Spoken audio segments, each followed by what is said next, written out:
We're going to go ahead and get started. Thank you for your patience. We are starting a little bit late. We have Zoya Siddiqui.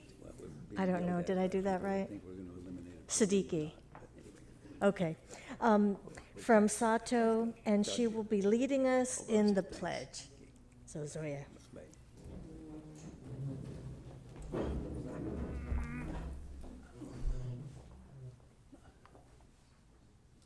I pledge allegiance to the flag of the United States of America and to the republic for which it stands, one nation, under God, indivisible, with liberty and justice for all. Thank you, Zoya. We are meeting together, but broadcasting remotely tonight, and welcome all those who are participating by watching through YouTube. As a reminder, we welcome public comment and have provided a mechanism for you to make public comment by leaving voice messages to be played to the board and the public during our broadcast. If you wish to speak at a future meeting, please go to our public participation page on www.lbschools.net, which will give you more information about how to give public comment. As a reminder, in conformance with the Brown Act, when we hear testimony on an item that is not listed on the agenda, a full discussion of that topic would have to be delayed until such a time as the item can be publicly posted in advance as a regular agenda item. The board has been meeting in closed session regarding matters listed on today's closed session agenda and wishes to report that no reportable actions were taken. Let's see, public hearing. This is the time set aside for public hearing regarding the following. Number 1, Special Education Annual Service Plan for 2021-2022. Is there anyone who wishes to speak to this item? But I guess that would be, have we received any public comment on this item? And we have not received any public comment on this item, so I now declare the hearing closed on that. And then number 2, Special Education Budget Plan for 2021-2022. Have we received any public comment on that item? We've received no public comment. Ms. Craighead? Yes. Do you mind if we have, I see Dr. Heenan is poised and ready. Maybe if she could just give a little explainer of what both of those are so that anyone who's listening now, because it is an action item later. That's a good idea. If she Thank could just you. give me a background. I know I got briefed earlier in instruction, but would love to hear it. So Dr. Heenan. Here we go. Can you hear me? Thank you. Good evening, Madam President, distinguished board members, and Superintendent Dr. Baker, and the Long Beach community. I'm here today to talk about the recommendation to approve the submission of Long Beach Unified School District's local plan for the 21-22 school year. A copy of the plans should be included in your board packet for reference. As you know, the local plan is a state requirement for SELPAs, which are Special Education Local Plan Areas, according to Ed Code 56205B and 2. The local plan really consists of 4 sections. There's SELPA, again, Special Ed Local Plan Area Identification Information. There is a section on the SELPA Governance and Accountability sections. There's also a section for the annual budget plan, which you see annually. And there's also a section on the annual service plan for special education. The governance and accountability section for the local plan just simply highlights the governance structure for special education in the district. More specifically, it highlights how funds are received and allocated in the district for special education. And it talks about the responsibility of special education service provision in our district. The annual service plan describes the full continuum of services that we have for students in our district who have disabilities, from ages birth to 22 years old. And the plan demonstrates that all students or individuals with disabilities have access to services and appropriate educational instruction to meet the needs of the requirements specified in their IEP. The annual budget plan is the last section that you see on an annual basis, and it identifies expected revenue and expenditures specifically related to special education. The items are specifically outlined regarding state and federal revenues received, and the following expenditures are also highlighted. There are administrative costs, costs related to serving students who have severe disabilities, costs related to serving our students who have low incidence disabilities, or students who have non-severe disabilities. The budget plan also highlights costs related to supplemental aids and services needed to meet our students who have disabilities in their least restrictive environment, which is their general education setting. And the plan also highlights the costs and operations for the district for special education and the instructional program specialist support for our district. So both the annual budget plan and the service plan are renewed annually, and you probably have seen Renee up here talking about the annual budget plan. And the governance structure only needs to be renewed every 3 years. It needs to be submitted to LACO and then to our California Department of Education for approval. Last, I'd like to publicly thank Renee Arcus from our Fiscal Services Department. Renee and I co-presented to our CAC community and the community of Long Beach on April 25th on the budget for Long Beach Unified as a whole, and then also specifically talked about special education revenue and expenditures, and also talked about the local plan and what is a SELPA. So I just want to thank Renee for just jumping in and helping out. So just know that a copy of the presentation, it was recorded and having it translated.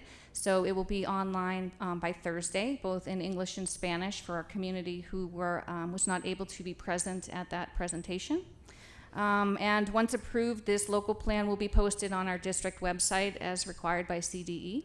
So right now, if you go to the special education section under SELPA, there is a copy of our old local plan, and I believe it was from 2013, but the annual budget and service plan is updated every year. So at this time, I'm going to ask Renee if you want to join me if there are any questions about the local plan. Do we have any questions? Dr. Benitez. So thank you for asking for the information to be shared, Board Member Kerr. So as you shared, Dr. Heenan, it's a pretty comprehensive, extensive plan. I mean, I don't want to go through all the specific details of it. It will be posted. Mm-hmm. Are there particular areas or things in our plan that you feel would be important to highlight for our community members? I know you talked about the overall, what's in it. Are there particular things that you can lift up for us, for our community members, and then they can go and read the details in the plan? Yeah. Right. I think specifically one thing that sticks out is the amount of support we provide to our students throughout the district. We're one of the only what they call SELPAs, that's called a single district SELPA, where we're responsible to provide all our services to our students in Long Beach Unified. So we don't share services to other districts. So I think one of the things to note in the local, in the section related to services is that we do provide pretty much every service in our district to students with disabilities. So we don't have to go out to other agencies or other districts to ask them to serve our students. So that's one of the, I think, the highlights of the plan. And I think for, budget-wise, I think everybody knows that special education is underfunded. Until the IDEA is the federal government promised to fully fund special education, will be always in the red, but we do everything we can to, regardless, meet the needs of our students. We've never not met the needs of our students. So we work a lot with Renee and her department to make sure that regardless of the cost, that our students' needs are met. I'm so glad you mentioned that, Dr. Heenan, because I was going to save that question for Renee. But I think it is important, Renee, if you want to transition, and I don't know if my colleagues have any other questions. I think it is important to recognize where we receive our funding for students with disabilities, right? And that there is a gap, right? And understanding our budget and what impact that has, right?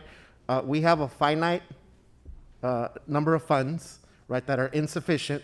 as you eloquently mentioned, Dr. Heenan, but we still go above and beyond to try to address the needs that we have for our students with disabilities. But I think it is important to also have an understanding of where we receive our funding, where it goes, so that we can also be advocates for the additional funds that are required, all right, to meet the needs of our students. So thank you for addressing that. Renee, I don't know if you want to elaborate that, as you cover the budget with us, but I was going to save that question for you, Renee. Sure. No, I concur. There's definitely a gap in the funding, but again, the services that we offer are based on our student needs, and so you'll see when you look at the plan that we get probably about 50 to 60 million from the state and a little bit more from the federal government. And at this point, we're using local funds in the amount of about $120 million, $130 million to make sure that our students get the services that they need. Thank you. Ms. Kerr? Yeah, I just want to piggyback on that same idea. We're going to talk a lot about money tonight and different sources of money. And I know one of the things we've heard in public comments at times when we're talking about things like the LCAP, that people are not understanding or wanting to know where the money for special education students is within the LCAP. And so it's different money. And so this is our budget, our special education budget, minus what we pay out of general fund to supplement the gap, as you say. But I just wanted to clarify that when we talk about special education budget, this is what we're talking about. And when we talk about LCAP later, if you don't hear something about special education students in it, it's because we budget differently and we have different sets of documents and compliance documents that address the different pots of money. That's correct. Okay. That's correct. So one clarifying question, even though there are different pots of money, that doesn't mean that, as an example, through an equity policy, right, that we can prioritize initiatives, programming, services that would benefit all students, but in a targeted way have particularly beneficial impacts on our students with disabilities, which also may fall into one of the 3 LCAP funding subgroups, correct? I was actually going to mention that. The Okay. LCAP does include funding for our special ed students as well Correct.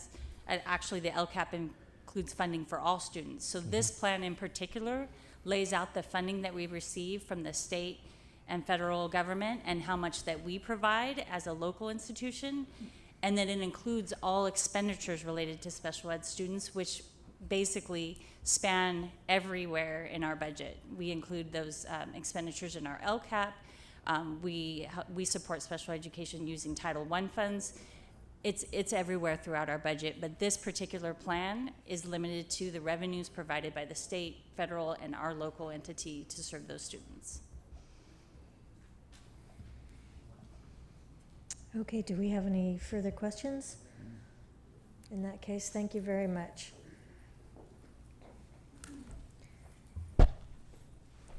And next on the agenda, we have a call for agenda items for separate action.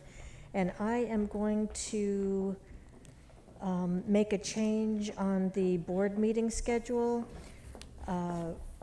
We need to remove the May 20th meeting from that amended board meeting schedule because that is dependent on work that's not ready to go public. So we're going to remove the May 20th meeting from that, and we'll go over that again when that item comes up. So I'll just need a motion for an amended agenda. So moved. Second. Any discussion? All in favor with a roll call vote, Dr. Benitez? Aye. Ms. Kerr? Aye. Mr. Otto? Aye. Mr. Miller? Aye. And I vote aye. So hearing no opposition or abstentions, that motion passes unanimously. Approval of minutes. Move approval? Second. Discussion? All in favor? Dr. Benitez? Aye. Ms. Kerr? Aye. Mr. Otto? Aye. Mr. Miller? Aye. And I vote aye. So hearing no opposition or abstention, the motion passes unanimously. Introduction of student board member. Tonight we have Zoya from Sato. And so this is the fun part, Zoya. We get to hear from you. Good afternoon, everyone. I hope you're doing well. My name is Zoya Siddiqui, and I'm a senior and member of ASB at Sato Academy. Today, I'm here to talk about how things have been going at Sato, namely our Senior Biomedical Innovations class run by Tamara Araya. At the beginning of the year, our groups were tasked with creating a service or tool to aid the students of Sato in increasing resilience as they went to school full-time online. My group, consisting of 6 members, aimed to create homework help and mental health services with peer tutors. As a whole, this service would be called the Peer Support Network. Our goal is to create a safe online space where students could turn to while facing either mental or educational struggles. We recruited peer tutors to help students study in whatever class they may need help with, as well as peer mental health supporters in collaboration with our Sato Dragon Wellness Warriors for students to talk to about their issues and experience some relief mentally. This was a really important goal for us because as seniors amidst a pandemic, we were experiencing firsthand how much of a toll virtual education takes on you, both mentally and intellectually. By creating a Canvas page with full tutoring schedules, mental support request forms, and various relaxing and motivating activities created in collaboration with other groups such as the College Readiness Program, the Positive Outlet events, and the Resilience Videos Project, we were able to create a space students could turn to when they were in need of help but may not necessarily know how to ask for it or just prefer to get that help through peer tutors. As a whole, we were successful in this endeavor. The College Readiness Group reported that they had a sizable audience in their college readiness seminars. Those who attended the Positive Outlet events came back with a relaxing and positive experience. And to this day, the Homework Help Zoom gets students coming in and asking for help on most days. Overall, it is clear that the Peer Support Network had a very positive impact on the students at Sato. I wouldn't have been able to work on this project without the help and resources at Sato. Sato is such a collaborative and supportive environment, and I'm lucky to have been able to spend my last 4 years of public education at this school. Because of my experiences at Sato, I am majoring in microbiology at UCR, hopefully going on to medical school to be an anesthesiologist. Thank you so much to all my teachers at Sato that helped me along the way, and thank you so much for listening and having an amazing rest of your evening.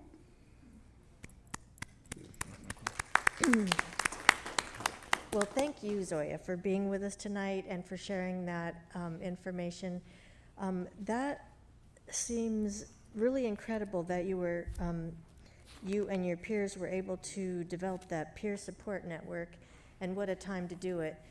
I wonder if that helped you on your college applications. And speaking of college, can you share your future plans with us? Yeah, I'm attending University of California, Riverside. I'm going to major in microbiology and then hopefully go into their medical school as well to be an anesthesiologist. Yeah, that's admirable. We wish you all the luck. I can tell you're very happy about it because your face lights up when you talk about that. So that is wonderful. So again, thank you for being here. We know that you may have homework or something and you might not be able to spend all evening with us. You are welcome to if you want, but we understand if you need to leave. So thanks again. Thank you so much. Oh, and you know what, before I let you go, I think Mr. Miller has something. I just wanted to check in, Zoya. You already told us about what you're going to be doing next year, which is exciting, but here goes an even more fun question. Are you going to stay on campus, or are you going to do the commute? UCR is way too far away for me, so I'm going to dorm there. Smart girl. There we go. Absolutely. Get the full experience. Congratulations. Yeah. Unless you're going to get her a fast pass for the 91. Zoya, I also want to acknowledge that Zoya has been on the Superintendent Student Advisory Committee this year and has worked really hard to be a great member of that committee. And she's well known by our marketing and media staff because last summer she did an internship with Maya Brinson from Wilson at Marketing and Media Services, and she's been just fabulous to get to know. Wow, Thank okay. you. Very accomplished. Well, we know you'll do well in the future also. Thanks again, Zoya. Thank you so much. Good evening, everyone. Thank you. You have a good evening, too. Okay, next we have communications. I'll hand that over to Mr. Itzen and his team.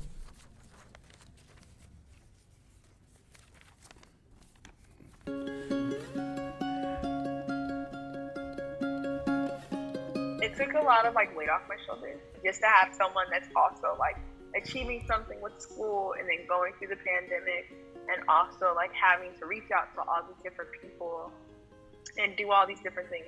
I felt like it was like the breath of fresh air where I'm okay, if I'm freaking out and I need some help, I can call this person. I think a big part of it was a lot of clarification, so I didn't blow it up in my head because, like I said, applying to college and all that, that's a lot of overwhelming stuff. You always hear about it and then you get to it and it's oh my gosh. So it was a lot, it took a lot of stress away. And it's okay, yes, you have to apply. Yes, you have to do this. Yes, we have to, see what AB12 is, but let's take it step by step. I think that's a very beneficial part is it was a very step-by-step process. And along the way, I got to learn certain skills and stuff and certain things I might want to have.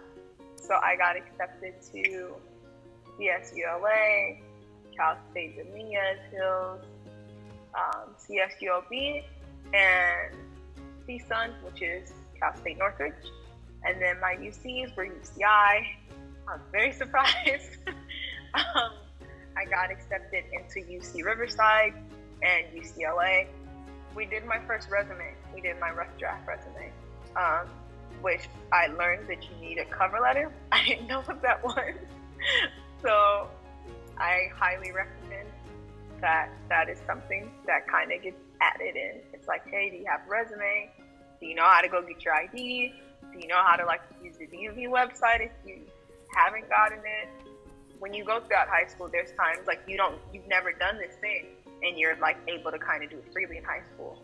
And just being able to manage all of it, I feel having a worker, since that's not a social worker or that's not a guardian that actually is there to go through it with you. Mm-hmm. I think that would definitely benefit a lot of people and help them. It's not going to hurt you to, kind of put your hand out. Even if we constantly swat it away or, kick at it a couple times, just keep going, because as kids mature over the years, we do get asked, do you remember somebody at school that helped you out? And I think it'd be nice to just know that you're one of those people.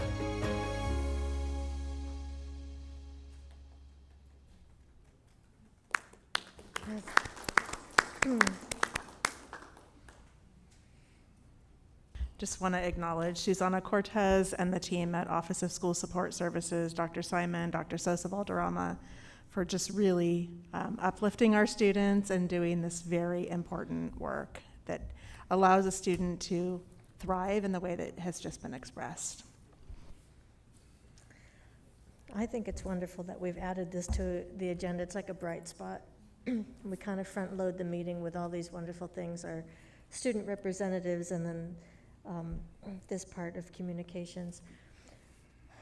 Okay, so next we'll go to public testimony on items listed on the agenda, but I understand we have none. Okay, and so then we will go to public testimony on items not listed on the agenda. My name is Maria Lopez, and this item is not on the agenda. Poly CIC program has served a diverse student population for decades.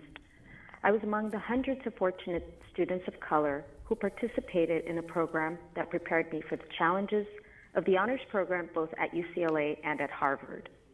My oldest daughters also attended the CIC program, and the education they received equipped them with the skills necessary to achieve at UCLA.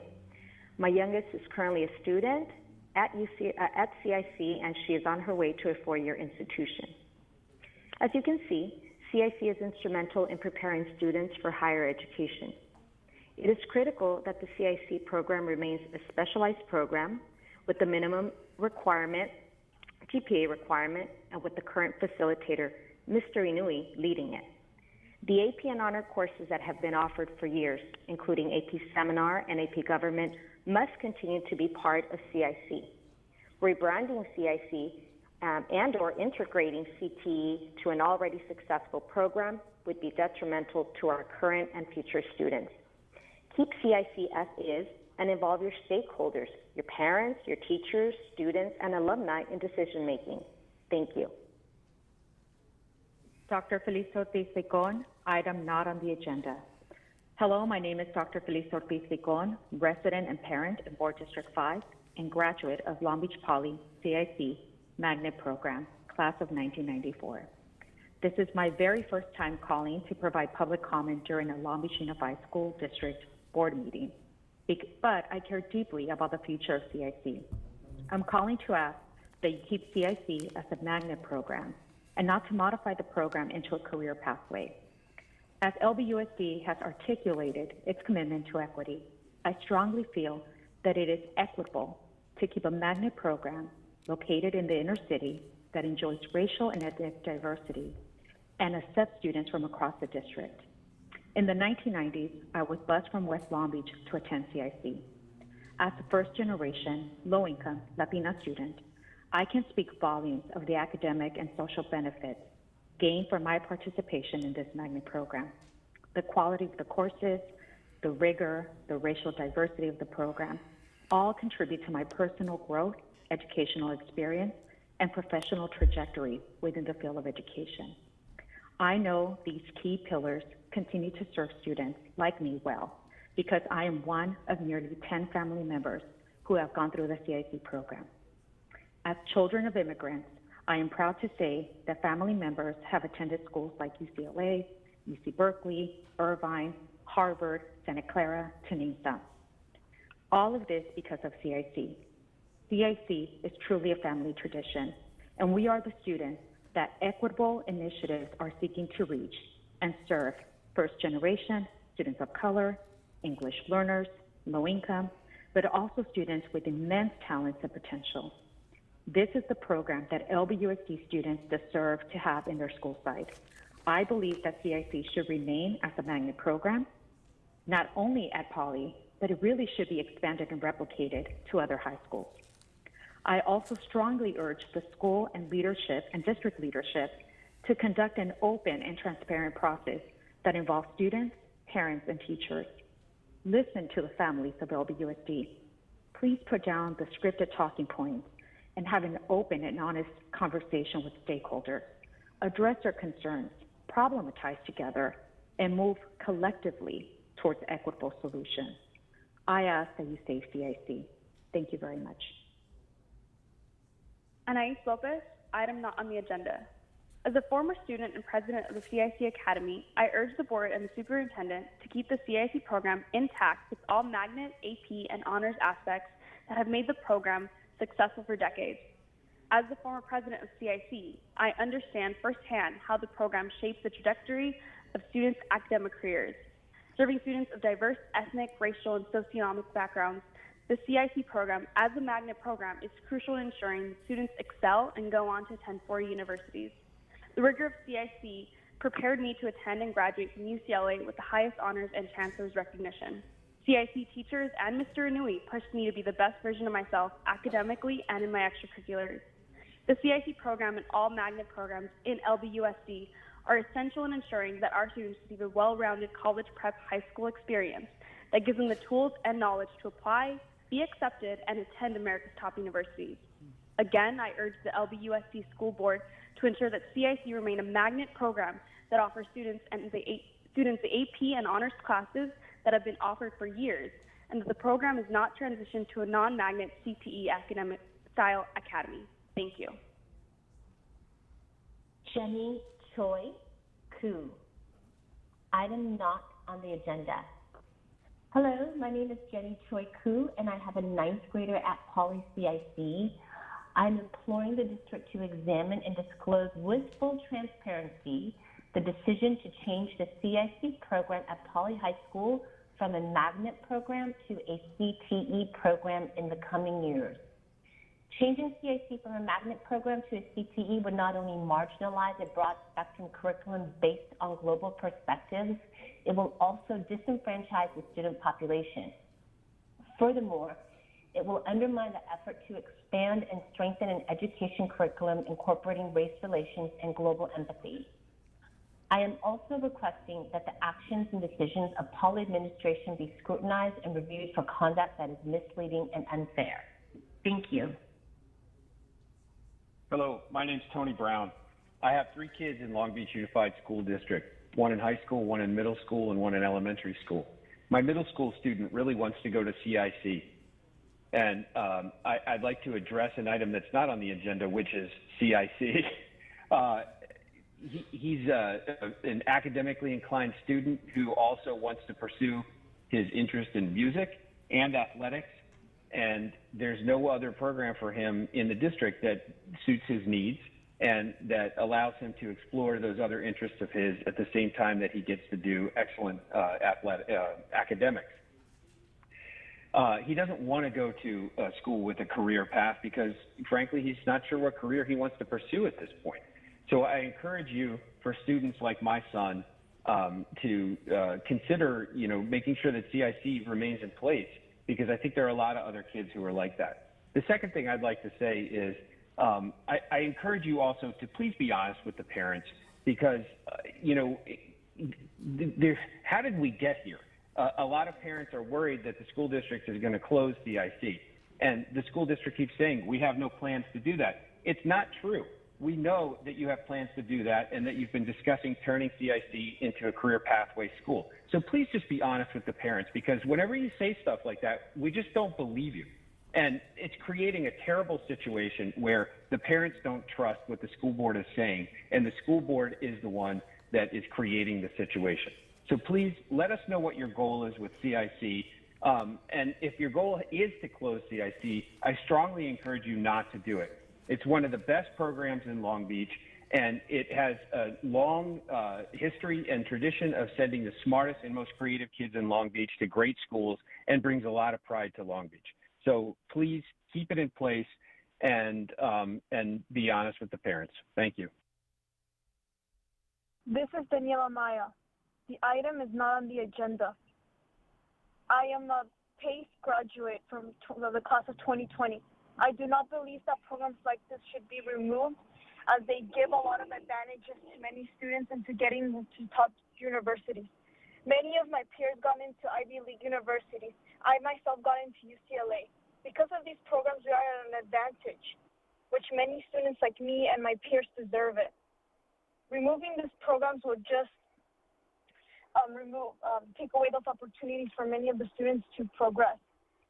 The curriculum of programs like PACE and CIC in Long Beach Polytechnic High School help a lot. Thank you. Hello, my name is April Van Diver. I'm the mother of 2 great children who are attending at Bret Hart Elementary School. I would like to follow up the implementation of Khmer Dual Language Immersion program. Thank you so much. Good afternoon. Samir Sur, Board President, Board Members, Superintendent, Dr. Jill Baker, and Executive Staff. This item is not on the agenda for May 17. My name is Sakani Lim, 5th grader at Whittier Elementary School. I learned Khmer language and culture at Whittier, and now continue the online class every Thursday. I want to continue learning more in the Khmer class, so please have Khmer class for us. Thank you for your support. Good afternoon, President Craighead, honorable board members, Superintendent Dr. Jill Baker, and executive staff. This item is not on the agenda for May 17. My name is Henry Lim, father of 5th grader and 2nd grader at Whittier Elementary School. And they are the Khmer class students in Whittier Elementary School. since 2019 before COVID-19 pandemic. I attend the meeting and the community forum with Long Beach School District staff where I express my desire for LBUSD to implement the Khmer Dual Language Immersion program for our children. However, I did not receive any update about the program yet. When will you be able to give us the status of our request? Thank you. Thank you very much. ជំរាបសួរ President Diana Greghead, Board Members, Superintendent Dr. Jill Barker, and Executive Staff. My name is Ratana Tak, mother of a second grader who loves to learn how to read and write Khmer since he was 5 years old. Every Thursday, he attends the online Khmer class with Miss Jan and Miss Sapir, and he hopes he can correspond with his grandparents in Cambodia by writing letters soon. Therefore, I strongly believe the implementation of the Khmer Dual Language Immersion Program will help my son and other young children to acquire their language efficiently, so they will be proficient and competitive later in life. Please consider allocating the LK budget for the KDLI program, which children are still young because time never stops moving for them. Thank you very much. Good afternoon, President Greghead, Board Members, Superintendent Dr. Jill Baker, and Executive Staff. This item is not on the agenda for May 17. My name is Sophia, a mother of 3 young children. 2 of them are in Viri Elementary School. On Wednesday, October 16, 2019, I spoke to the school board meeting with many parents, community leaders, and college students requesting LBUSD to implement the Khmer Dual Language Immersion program for our young children. On the LBUSD workshop on Tuesday, December 17, 2019, Superintendent Dr. Christine Hauser promised to have Khmer Language Heritage After School program in February or March 2020 before implementing the Khmer Dual Language Immersion program in fall 2021. Unfortunately, COVID-19 pandemic arrived and schools were closed. Later on September 26, 2020, I attended the Community Education Forum with Dr. Salazar and Mr. Tagoda to discuss our Khmer student needs. On January 15, 2021, I attended the meeting with Dr. Grimore, Dual Immersion Coach, and other meeting too. However, I still haven't heard any update from the LBUSD about the plan to implement the Khmer Dual Language Immersion program for our children in Viri Elementary School. To the assistant for Ms. Jan Hobson Khmer class, I received many questions from parents about the KDLI program implementation there because the family and other family have kids under 5 years old already put their young children on our waiting list for KDLI class in this fall 2021. We, the parents, asked the LBUSD board to allocate the LCAP budget to implement the KDLI program and hire more Khmer teachers and staff. Thank you very much. Board President, Board Members, Superintendent Dr. Jill Baker, and all staff. This item is not on the agenda for May 17. I'm Jessica Khan, 3rd grader at Whittier Elementary School. Since I attend Khmer class before COVID-19, until now I can do the Pledge of Allegiance in Khmer. When will you have the Khmer class at Whittier Elementary School for us? Thank you. This item is not on the agenda for May 17th. Hello, President and board members. My name is Carrie Mao, 1st grader at Whittier Elementary School. I attend Khmer class every Thursday with Miss Chan and Miss Sukia in Whittier Elementary School. Since April 2019 and the online Khmer class until the present time. Please have Khmer class at Whittier for us. Thank you very much. ជំរាបសួរលោកស្រីប្រធាននិងសមាជិកនៃគណៈកម្មការសាលារៀនក្រុងឡុងបិចលោកស្រីអគ្គនាយកជា Baker និង staff. My name is Putika Ngun, mother of 2 small children. I have registered my children in the Khmer language dual immersion program and have yet to see the program happening at the school site. What happened to it? As a parent, I want to see my children learn the Khmer language and Khmer culture. Please allocate the LCAP funds to hire Khmer speaking teachers and staff to work with Khmer speaking parents and their children at the school site. Thank you.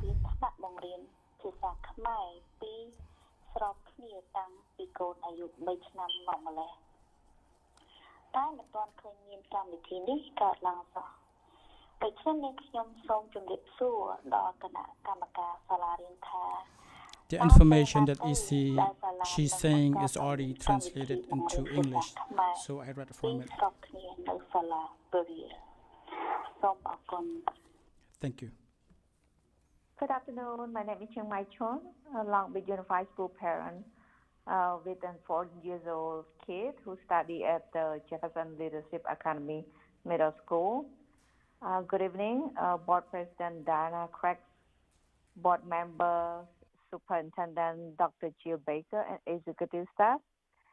I would like to have some comments, a requesting regarding to our language. This is not on the agenda for the May 17th. When I was taking the exchange survey, I took at the Khmer draft LCAP plan, and it's unreadable. The Khmer font is scratched, like they had a technical issue when they changed it to another computer without embedding the font. Also, the font is very small; it's hard to read. With many spelling errors, it was not checked by anyone, I believe. Another issue that is could not find any clear instruction about the LCAP feedback from the deadline. I hope you can look into this issue into the consideration so that the parent can know what is about the LCAP plan, because it affects all children in a Long Beach Unified School, especially my community as a Cambodian. Thank you very much. Have a good one. Noaki Schwartz, item not on the agenda. First, I just want to thank you all for your public service and for everything that you've done for our children during this past year. I am extremely disappointed that the district has not been more forthcoming and more open about the details on what it plans to do with the CIC program at Poly. This feels really targeted at the underserved population around Poly. The changes that are apparently in the works that we parents have heard about and are extremely concerned about. Unlike a lot of other honors programs, 75% of the students, so 130 to 140 students, come from the 4 feeder schools in the residence area. So changing the program really only cuts options for the neighborhood kids. And if you consider all the kids who attended other middle schools like Stanford or Chinchur but live in the Poly area, that number is even higher. So I think the question that we really need to ask ourselves is who is getting hurt by these changes? Equity is about creating more opportunities, not less, and our children really need these opportunities. Thank you so much. ជំរាបសួរ Board President, Board Member, Superintendent Dr. Jill Baker, and executive staff. This item is not on the agenda for May 17. My name is Savutiviti, a mother of 22-month-old baby. I put my son's name on the waiting list for my dual language immersion program because of parents. My husband and I want him to grow up with 2 language skills, so he can connect to his roots, keep his identity as Khmer, and be competitive in the gold job market. I hope the LBUSD will make a serious consideration in allocating LCAP budget to implement Khmer dual language immersion program in Writer Elementary School for our children, and to hire more Khmer teachers and staff to better the communication and engagement with students and parents. Thank you for your consideration. My name is Mark Hobson. The item is not on the agenda for May 17.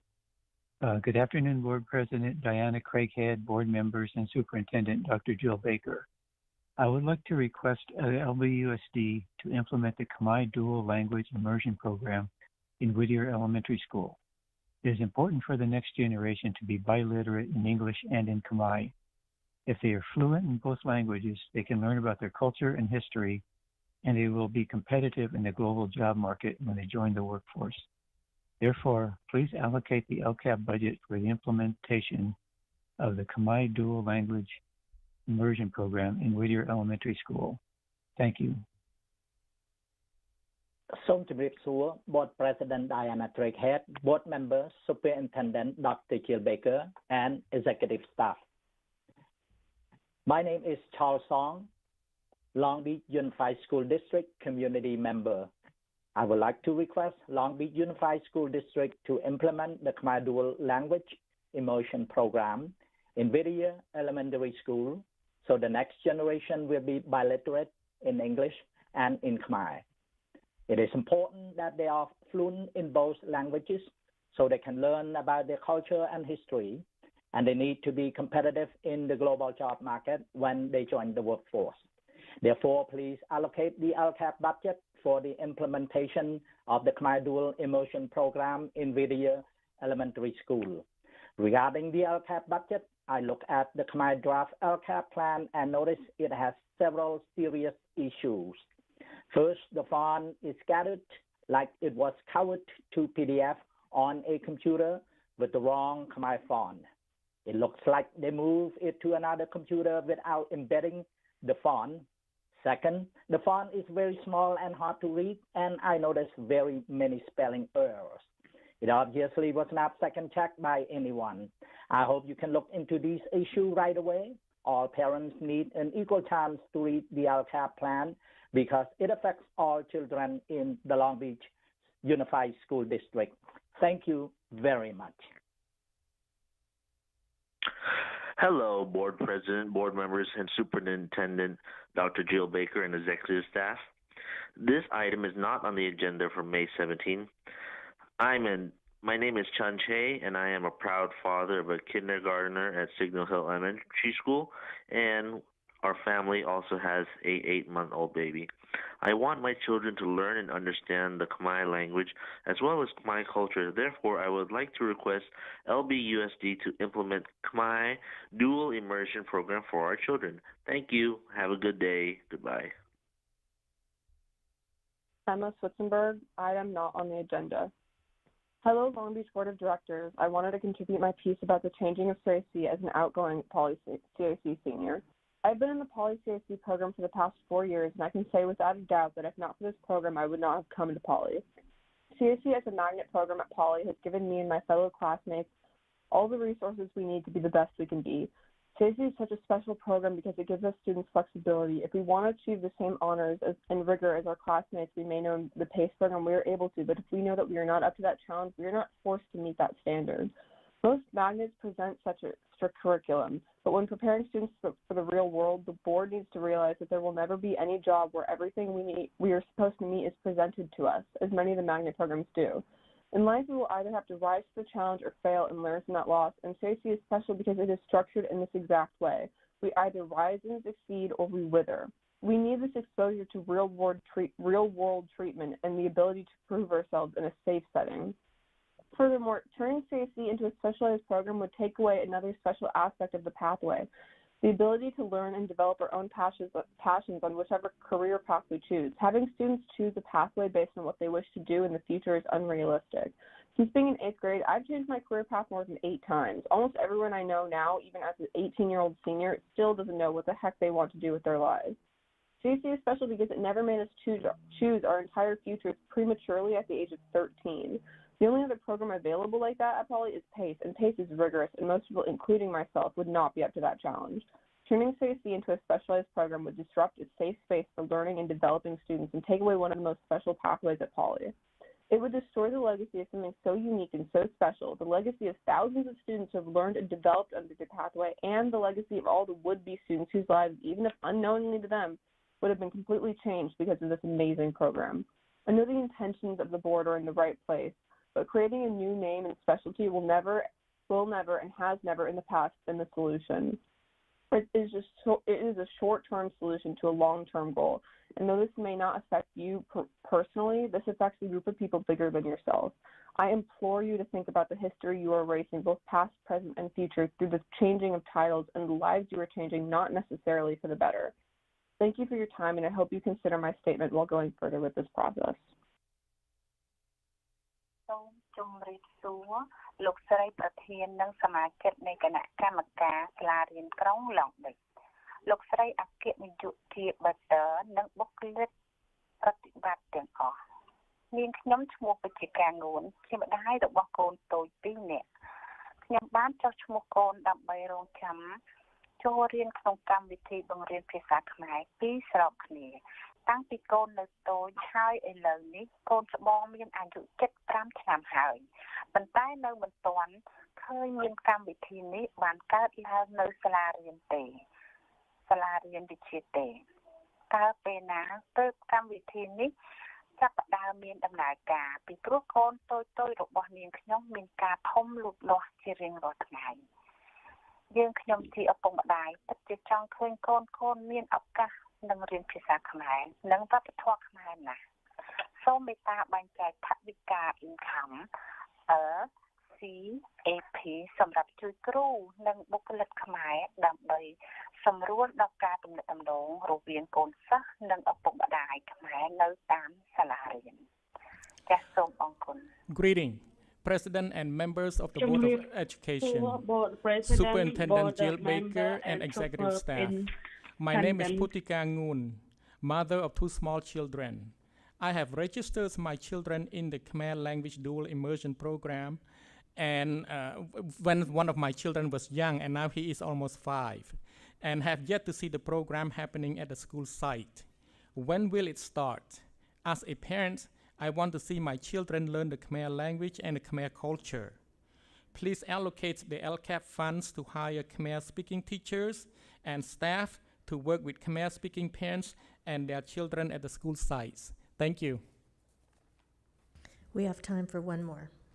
Dr. J. Baker, Executive. This item is not on the agenda for May 17. My name is Kellen Nguyen, a single mom of 5 grader and preschooler. I want my children to learn Khmer so they can speak, understand, and respect Khmer culture. My little boy always curious about everything around him and asks me how to say their name in Khmer. It would be great if my children and the other Khmer children can have opportunity to learn Khmer language so they can learn about their own history and be proficient into language that will help them become competitive in the global job market in the future. Please implement the Khmer immersion program to make the LBUSD be the very first school district in nation to offer this opportunity to the Khmer children. Thank you, your kind consideration.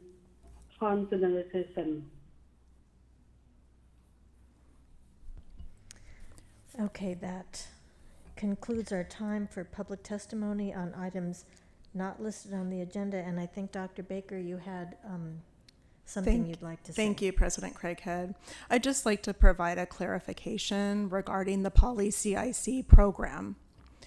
So Poly, as well as central office staff, have received inquiries about the status of the Center for International Commerce, otherwise known as CIC pathway. For nearly 40 years, CIC has been a successful and recognized program. It is one of 45 pathways across LBUSD. While there's been a decrease in first choice applications for 9th graders into CIC over the last few years, there are no plans to close or phase out the CIC pathway.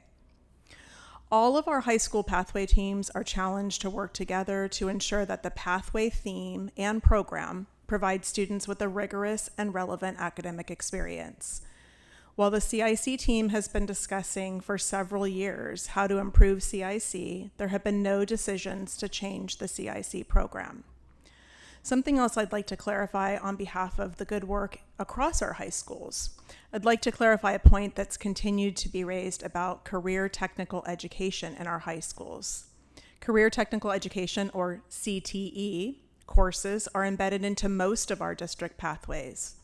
These courses connect students to the real-world application of the pathway theme. For example, in an engineering pathway, a teacher who has been an engineer is qualified to teach a CTE course on engineering so that students can benefit from the teacher's professional experience in addition to the experience with the classroom curriculum. Across our district, CTE courses enhance, not diminish, the rigor and relevance of our course sequences. Lastly, there were many comments made about specific personnel. I just want to make a statement that we value all of our staff's role in making our schools such special places. It's important to know that many of the decisions about staffing are made at the site level. In the case of changes in Poly's staff and what staff are assigned to teach, these decisions live with the school team led by the principal. We'll continue to collaborate with our CIC teaching staff to increase the number of CIC applications in the future. That concludes my clarification. Thank you. Next on the agenda, we have staff report. I'll hand that back to you, Dr. Baker. Thank you, Mrs. Craighead. As the slides come up. So I am pleased this evening to kick off the first in a series of 4 presentations tonight, May 26th, June 2nd, and June 23rd, on the district's Learning Acceleration and Support Plan. Tonight, Ms. Takahashi and I will be framing the budgetary context behind this plan, as well as the pillars associated with our district Learning Acceleration and Support Plan.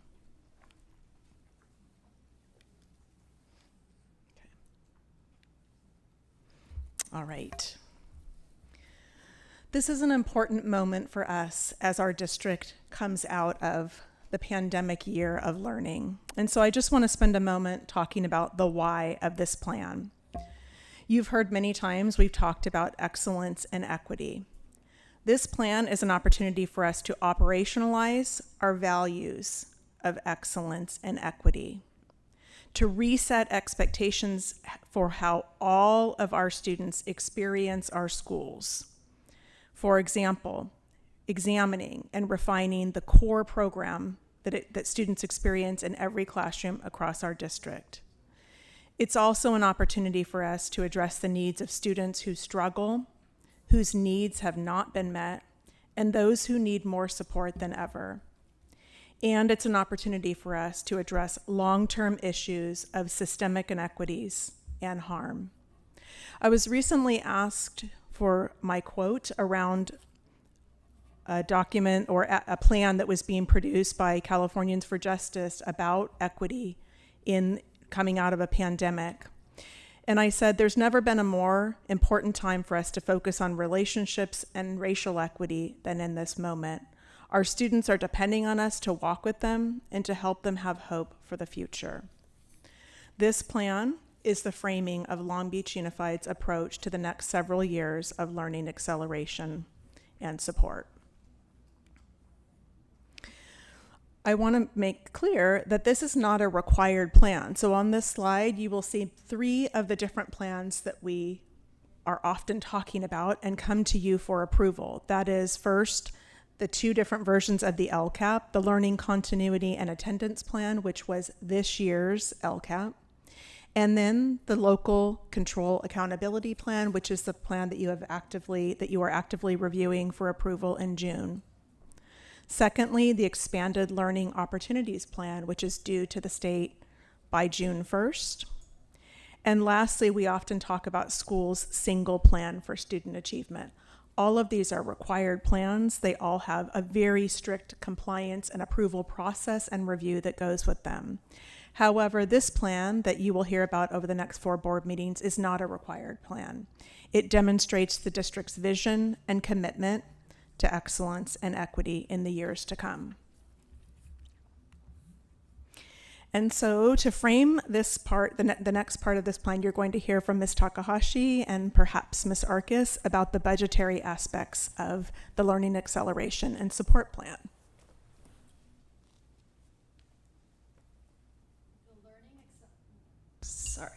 The Learning Acceleration and Support Plan really represents the intersection of various resources that the district has received and will receive to address student needs. It will contain our COVID one-time supplemental resources. These are the resources that have garnered the most attention, and these are the federal and state relief funds that the district has received. And these resources have been given to us to address current and post-pandemic needs. In addition, the plan will contain Title I programs. And Title I is a federal resource that we receive annually to address the needs of our low-income students. In addition, the plan will have supplemental and concentration grant funds. This is funding that undergirds our local control accountability plan and that the district receives by virtue of its low-income students, its English language learner students, and foster and homeless youth. And the Learning Acceleration Plan will contain many of the programs outlined in the LCAP, so there is a connection and a synergy between the two plans. In addition, the plan will contain other federal and state resources. Most specifically, we're just beginning to unpack the May revision at this point that was released on Friday. There were a lot of very expansive programs that the governor proposed, and we'll wait to see as budget deliberations continue and conclude which programs really make it into the state budget, and will most likely, if they're instructional in nature and the resources should be used to support students, that funding will likely make it into our Learning Acceleration and Support Plan at a future date.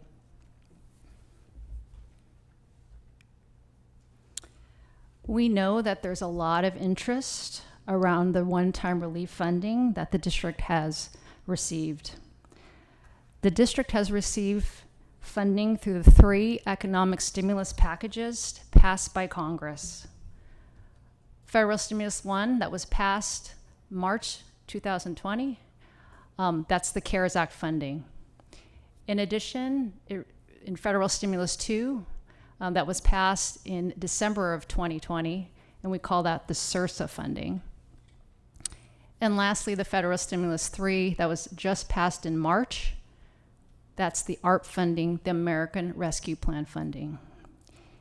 In addition, we receive from the state the in-person instruction and expanded learning grant funding. And this funding will support the Expanded Learning Opportunities Plan, which will be presented to the board at a future meeting.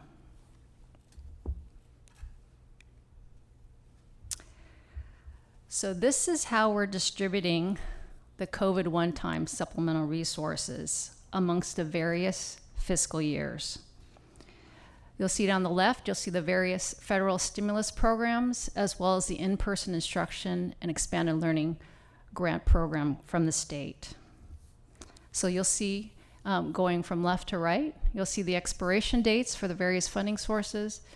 And you'll see in 1920 and 2021, we will have spent about $64 million, all of which will come from the first stimulus package. In the out years, we're intending to spread these resources out. And we intend to plan preliminarily between $120 and $150 million each year for the next 3 years. So we're really taking advantage of these varying expiration dates. So number one, we can sustain programs over a number of years, and so that we can do some thoughtful planning and implementation of programs. And also, it allows us time to reflect and make mid-course corrections to the extent that they're needed. So this is a context for the funding that is supporting the Learning Acceleration and Support Plan. And of course, we will publicly account for the expenditures from these resources. And I'll hand it back. And before we continue with the pillars of the plan, just like to offer the opportunity to ask any questions about the budgetary context, and then I will describe the pillars of the plan.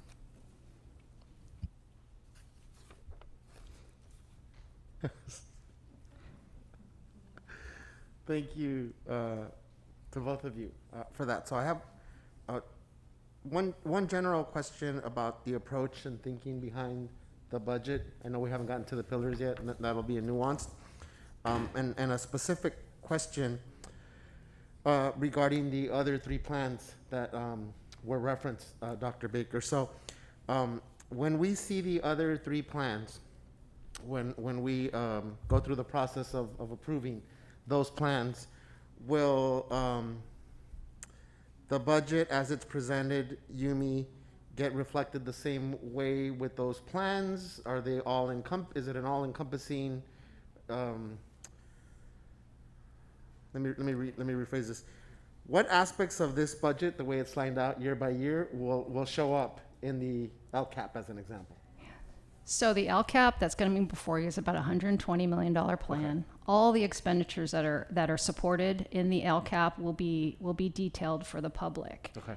And some of those programs will also be in the Learning Acceleration and Support Plan. But the LCAP alone represents our supplemental and concentration grant funds, and all those programs will be detailed in the LCAP for presentation to you. Got it. So that's the specific question. The general question, I guess, Dr. Baker,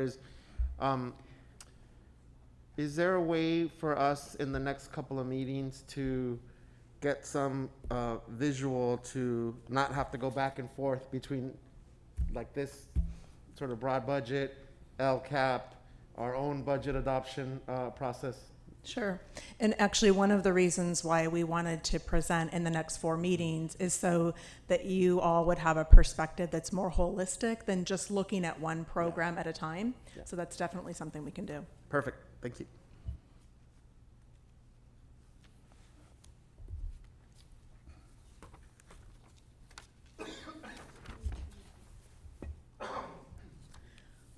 All right, so for the next few moments, I want to provide you a glimpse both at the planning context, the plan development, as well as the pillars that are being used to anchor the Learning Acceleration and Support Plan.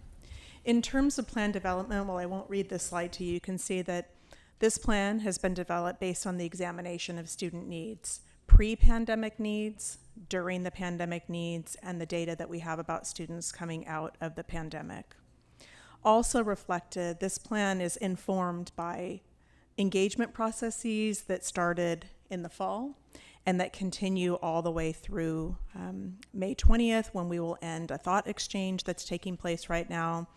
The plan includes perspective from administrators, teachers, and staff, from community partners such as Californians for Justice, from our LCAP work group, input from advisory groups, from my service on the Council of Great City Schools Federal Funds Optimization Task Force, and then many different sources of research, a few examples of which you can see named there: the Learning Policy Institute, Californians for Justice, Reimagine and Restart, and from CASEL, the Collaborative for Academic, Social, and Emotional Learning.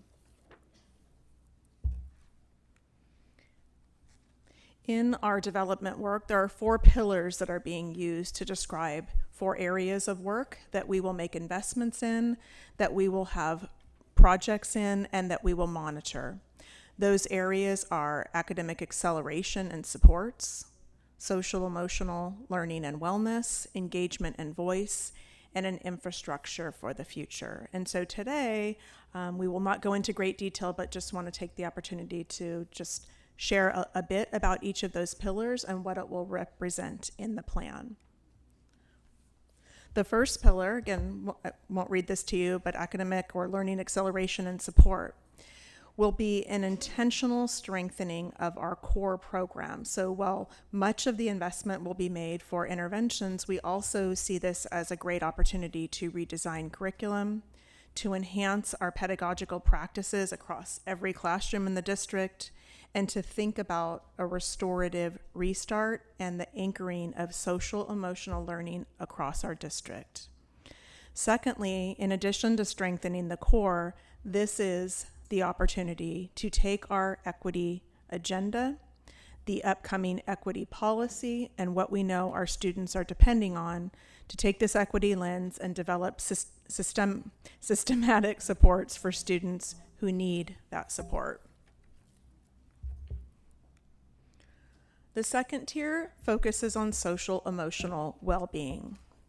We will be bringing back the plan that describes centering the core competencies of social emotional health, self-awareness, self-management, responsible decision-making, relationship skills, social awareness. These are competencies for all students, and we see social emotional learning being a part of all classrooms, but that will take some work. And so our Pillar 2, not only will it help to redefine the core program for all students, it will also be a place where there will be significant investments, programs, plans, and strategies to support students who need additional supports. The third pillar of engagement and voice has been very important to our work throughout the pandemic. You've heard us talk about multiple opportunities for students to give voice, for advisory committees, for the equity leadership team. And so this pillar will bring this work together in an engagement and voice strategic work. It will be a place where you'll see enhancements to two-way dialogue, students, staff, community in dialogue with the school district staff, where the lived experience of students, staff, and community will be brought into focus. It's a place where we'll make investment in language access to improve the district's language access, to engage our community, and programming that uplifts engagement and voice. And the last pillar is an infrastructure for the future. While we have a large sum of money to plan for the future, we are thinking about the district's infrastructure, and as most of you know, or many of you know, infrastructure either propels or creates a barrier to the work of the district. The kind of infrastructure that you'll hear us talk about in the next 3 meetings is an infrastructure for teacher quality and workforce diversity, for the modernization of our technology, for the modernization of our classrooms, and a number of other infrastructure that we believe will propel our classroom experience and our work for students into the future. So those are the 4 pillars of the plan. And I'll pause there just for a moment if there are any questions about those 4 pillars.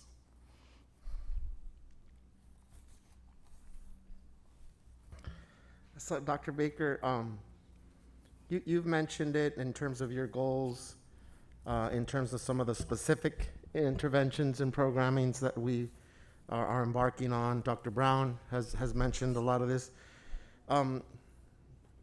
Collectively, these four pillars, could you talk about specifically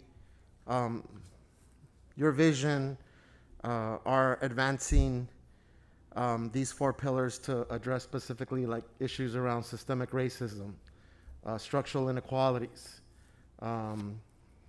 so just love for you to share how advancing this plan and these 4 pillars specifically addresses the 2 areas that I've referenced.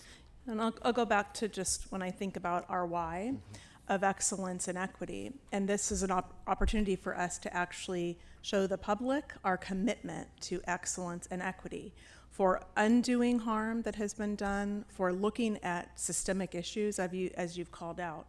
And so when we think about that, we think of redefining the core program with projects that take up professional development for teachers, after a curriculum audit, the purchase of equity-oriented classroom materials that center anti-racism and that redefine what every classroom in Long Beach Unified looks like so that the student experience changes for all of our students, most notably from an equity perspective, so bringing in the equity aspect with excellence. And you've heard me say many times that for me, excellence and equity have to go together. And so the equity aspect is to address the needs of students who have struggled short-term in the pandemic, but long-term, whose needs have not been met by our district in past years in the way that we've strategized or in the way that we've implemented programs. And lastly, to address long-term issues of systemic inequities and harm that has been done. Part of the infrastructure, Pillar 4, will also be using data and program evaluation so that any program that we implement through this plan over the next several years will have a research component to it. And our research office will be disaggregating data by race and ethnicity. They will have staff that will actually go out and study the implementation of any program that we implement. And so that as we see, and Ms. Takahashi shared, that we're thinking of this as a multi-year investment, not just a one-time fund, so that we can study our programs, and as we start to phase out and the end of this money, we will ask ourselves the question, what accelerated student learning and what didn't? And the decisions, we will need to make decisions around what we maintain and come to you as a board to continue to fund, and what we do not maintain. And if it's been something that has not reflected acceleration and support for student achievement, especially our students who have been either most marginalized, least successful, or harm has been done to, then those are programs that we will either continue or discontinue. Can I ask one follow-up? Yep. Yeah, perfect. Thank you so much. I really appreciate the thoughtfulness in your response. So as you're sharing this, Dr. Baker, I want to sort of lift up what will this feel like for students, right, in the short term, over the next 3 to 5 years. And I want to make specific reference to something that's in the PowerPoint, the work around reimagining and rebuilding, right, campaigns like Californians for Justice campaign, and the funding at the state level, right, that really addresses what you just shared. So can you give us a sense of what this looks like at a school level for students either returning in person, families and students thinking about what the summer is going to look like? They're going to participate in SEAL, yes, right, with the culturally relevant texts that we're going to have. And then what that looks like for families that, quite frankly, have remained virtually for many different reasons while we're planning for this coming academic year, right? So I know part of that work includes a restorative restart, right? 6 weeks where we're very intentional about the social emotional well-being of students and how that's reflected, again, in terms of time, in terms of the programmatic aspects that you referred to. So just give us one sort of, from that big picture, what does that look like? What does that mean for a student at a school, at one of our, let's say, middle schools or high schools? Sure, and I'm really grateful that the team has engaged students in so much discourse this year about their vision for how things might change on behalf of students. It's been a great year of student engagement on the Student Equity Leadership Team, Superintendent's Advisory, in thought exchange. So much student voice has been brought to our thinking. And so, yes, this plan kicks off in summer with SEAL, both intervention and enrichment opportunities, K-12. And so most schools, not every single school, but most schools across the district will have a summer program that is for learning that is unfinished for students, as well as enrichment. And we're being very intentional about pairing those two things together, because one of the things that we know is students who in particular have remained at home for a long time will also need something that nurtures them, in some cases, their physical well-being, and helps them to make that transition back to on campus. So the plan does start in summer. It leads into a week of training for our entire teaching force, which we have not been able to do in many years, probably more than a decade, if not longer, where all of our teaching staff, our administrative staff, will participate in a Summer Equity Institute, which will help our teaching staff to think differently about the classroom experience. It brings in research, it brings in provocative content that helps a teacher to think about a student's experience, and sets a vision for the future for both instructional practice but the classroom experience. Some of that a teacher will be able to implement when they set up their classroom again in the fall. In addition to that, the Office of Curriculum Instruction and Professional Development, with supports from other offices, are in the redesign process for curriculum. That means new books, new materials, and it also means a strengthening of social emotional learning right alongside what might be a traditional thinking about reading a book, but that incorporates social emotional learning. And so that social emotional learning becomes part of what we do every day, not part of what some students receive. We acknowledge that it's part of the learning experience that all of our students should receive. So I guess that gets you into the door and the school year beginning. Is that kind of what you're looking for? Thank you, Dr. Baker. Yep. Just have a couple other things to share. This is just a screenshot for you and the public to know the kinds of information that will be published and publicly available on our district website around this plan. Again, not a required plan, but a way for us to continue to have two-way dialogue, to demonstrate the use or the feedback that has been given to us from community, from students, and what that actually looks like in practice. And so this you will see in each of the pillar areas. So this is just our working draft that we'll be bringing to you each of the next 3 meetings after tonight. There will be information about, by pillar, a project goal, the office that's leading that particular area, and an annual cost estimate. The public, when this plan is uploaded, will be able to see this in grade level span. So if you have a middle school student and an elementary student, or an elementary student and a high school student, and you're wondering how are they experiencing the district's plan around social emotional learning and wellness, then you'll be able to access that information via the district website and that plan.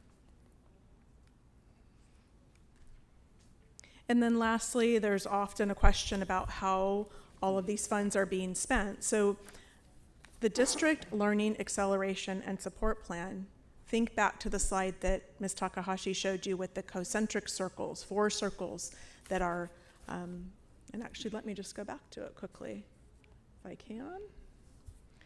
The district's learning acceleration, I can't get back to it, the District Learning Acceleration Support Plan shows different funds from multiple sources and how the plan is being funded by those sources. In addition to the annual estimate, the annual cost estimate within the pillars, we will also continue. Right now, there's a budget tracker that tracks the funds that we have. This tracker will be updated to reflect all of the federal funds and will be updated as probably as often as quarterly, depending on how those funds are accessed. The public will have access to that budget tracker on the district website.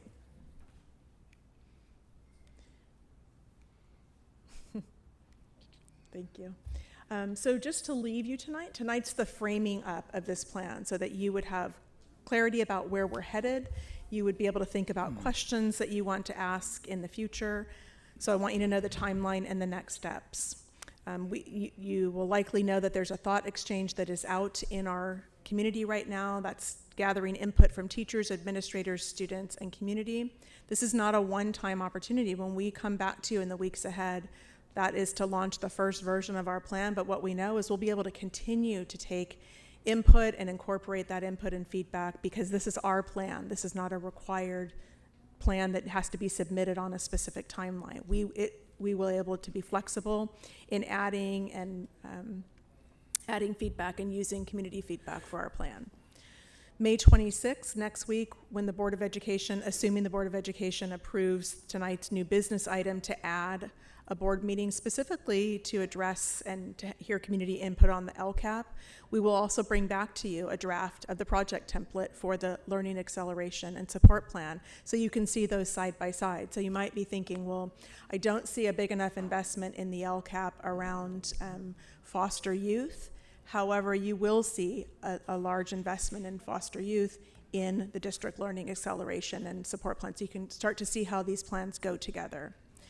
On June 2nd and June 23rd, we will bring back to the Board of Education a development update and a final draft of the project templates that you saw a screenshot of.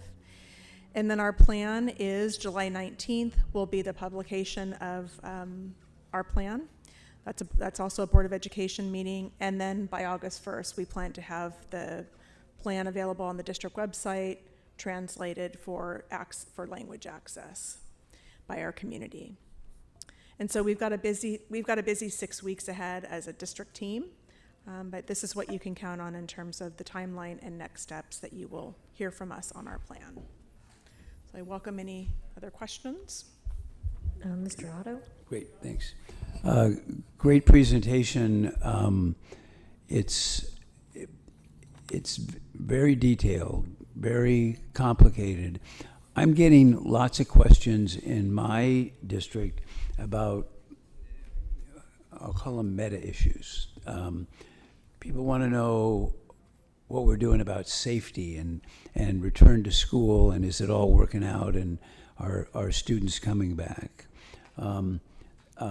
People want to know about declining enrollment.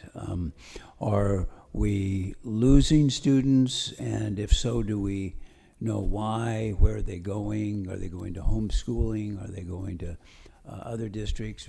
And what's the magnitude of that? Do we have teachers that are retiring? I saw a report today that led me to believe that that's not very significant. And by the way, I know that just in the last month or so, we had a program for people that might be interested in teaching in the district, and they almost pushed the walls out. There were so many people that wanted to come to Long Beach to do teaching. And then finally, do you have any special plans about how you're going to communicate all of this to the public? Is there something, we've heard some of that tonight, but a lot of people are saying to me, when you see the detail of these plans and all the work that's been going on, and how thoughtful it is, how are we going to get that out to the parents, to the students, to the teachers, and to everybody in our extended community? Do you want me to answer all of those, Mr. Otto? You've got 30 seconds. Okay, let's see. In 30 seconds, the first few, I've taken note that you have an interest in the enrollment and in reopening. It's something we certainly can plan for. And your question is really important about communication of this plan. So we will be, here's how I'll end. We'll be developing a communication strategy, and that will involve multiple ways of sharing the plan and continuing to engage the community in providing input and asking questions. So it will have its own communication plan by the time it's in final form. And in the meantime, the public can know that at each of the board meetings, we will be presenting to you all progress and development, and perhaps we can think about even segmenting that for some public sessions just to share it with the community. I know that we've, as a board, been looking at our structure for our communications and creating a new position, and so I can see that work's being done, and it really needs to be communicated out there so that people understand that it's high on our priority list. Mr. Miller. First, thank you for putting this plan together. I know it's still in its more primitive stages, I'll call it, for lack of a better term, but it's a sight for sore eyes when we're talking about the support that is much needed within the district. One of the things that gave me a little bit of cause for pause, and maybe this is once again one of those Eric issues, not necessarily a plan issue, is when you use the term accelerant, right? And I think about things that accelerate, or I think about, for example, people that use supplements, right? It's not their natural body type, right? And so if you remove the supplement, then they fall back to the size that they were, or the eating habits that they had, so on and so forth. So it really doesn't necessarily assist. And that's partially how I felt about when you were talking about this plan. Like, I would hate to put something or use these funds in an accelerated manner where we're putting a certain sense of hypervigilance into equity, hypervigilance into the academic support for our young men and young women and people that are in the 5th, 6th, and 7th grade now are in the 9th and 10th grade. And it was like, this district doesn't feel like it did when I was in junior high. And so some of the things that you talked about were more infrastructural than they were, I don't want to call them inflatable, but that's what the term that I'll use for a second. So I'm happy to see that, but I just want to make sure that I stated that to make sure that when we're talking about this, I think that it's going to be important that we think about these accelerants more from an infrastructural standpoint and not just from a catalyst standpoint. Sure, and let me just say a little bit about the term learning acceleration. And so in many ways, learning acceleration has a philosophy associated with it. And I think in a simple form, I could explain that if a student enters 3rd grade, reading at a 1st grade level, and makes a year of progress, that student then goes to 4th grade, reading as a 2nd grader. And so when I think about learning acceleration, I think about the philosophy of thinking about not doing it too fast, but thinking of the assets that a student brings, building on those assets, but thinking that that student, in our best case scenario, your 3rd grader who reads at a 1st grade level, to get to grade level, needs 2 years worth of growth in 1 year. That's hard to do. We have to think about the entire year, the 12 months of a year. We have to think about our teaching approach for acceleration that's different than if we only think about intervention and we think that the student can't accelerate. And so part of learning acceleration is philosophical. It's changing our mindset around not just intervention and keeping a student intervened because they can't do it, but believing they can do it and thinking that we have the ability to change in the description that I gave, to make 2 years progress, perhaps in a year and a half rather than a year, but to really think about how we take that mindset of acceleration and then support students in their journey. I don't know if that helps, just a little bit of clarification, but point well taken about the infrastructure as well. Yeah, no, it does. Thank you. Okay. Ms. Kerr. Yeah, thank you, Dr. Baker and Ms. Takahashi, for this plan. And again, that this is the way that we are choosing to be transparent with the dollar. So when people are talking about transparency, how are we going to spend that money? We're choosing a very structured, open process to do that, and I'm grateful for that. I think one of the things, and you started to mention it already, Dr. Baker, I think one of the things that's most important for me in this plan is it isn't about programming. It isn't about the things that we do for me. It's about how we're choosing to embed restorative practices and social emotional learning into who we are and how we operate, not just implementation of a particular program to quote unquote fix something. Because as we've learned from our student leaders a lot, so much of this is about how we relate to each other, how students relate to each other, how teachers and staff relate to students, and that acknowledging that acceleration and growth that you talked about oftentimes can come from the relationship work that we're beginning to embed in a very intentional way in our practices. And I want to thank you for that, because it doesn't feel extra. It doesn't feel like something we're doing on the side. This is a change from the core of who we are and how we move out into classrooms with students and at every level, or at least that's how it feels to me looking at it.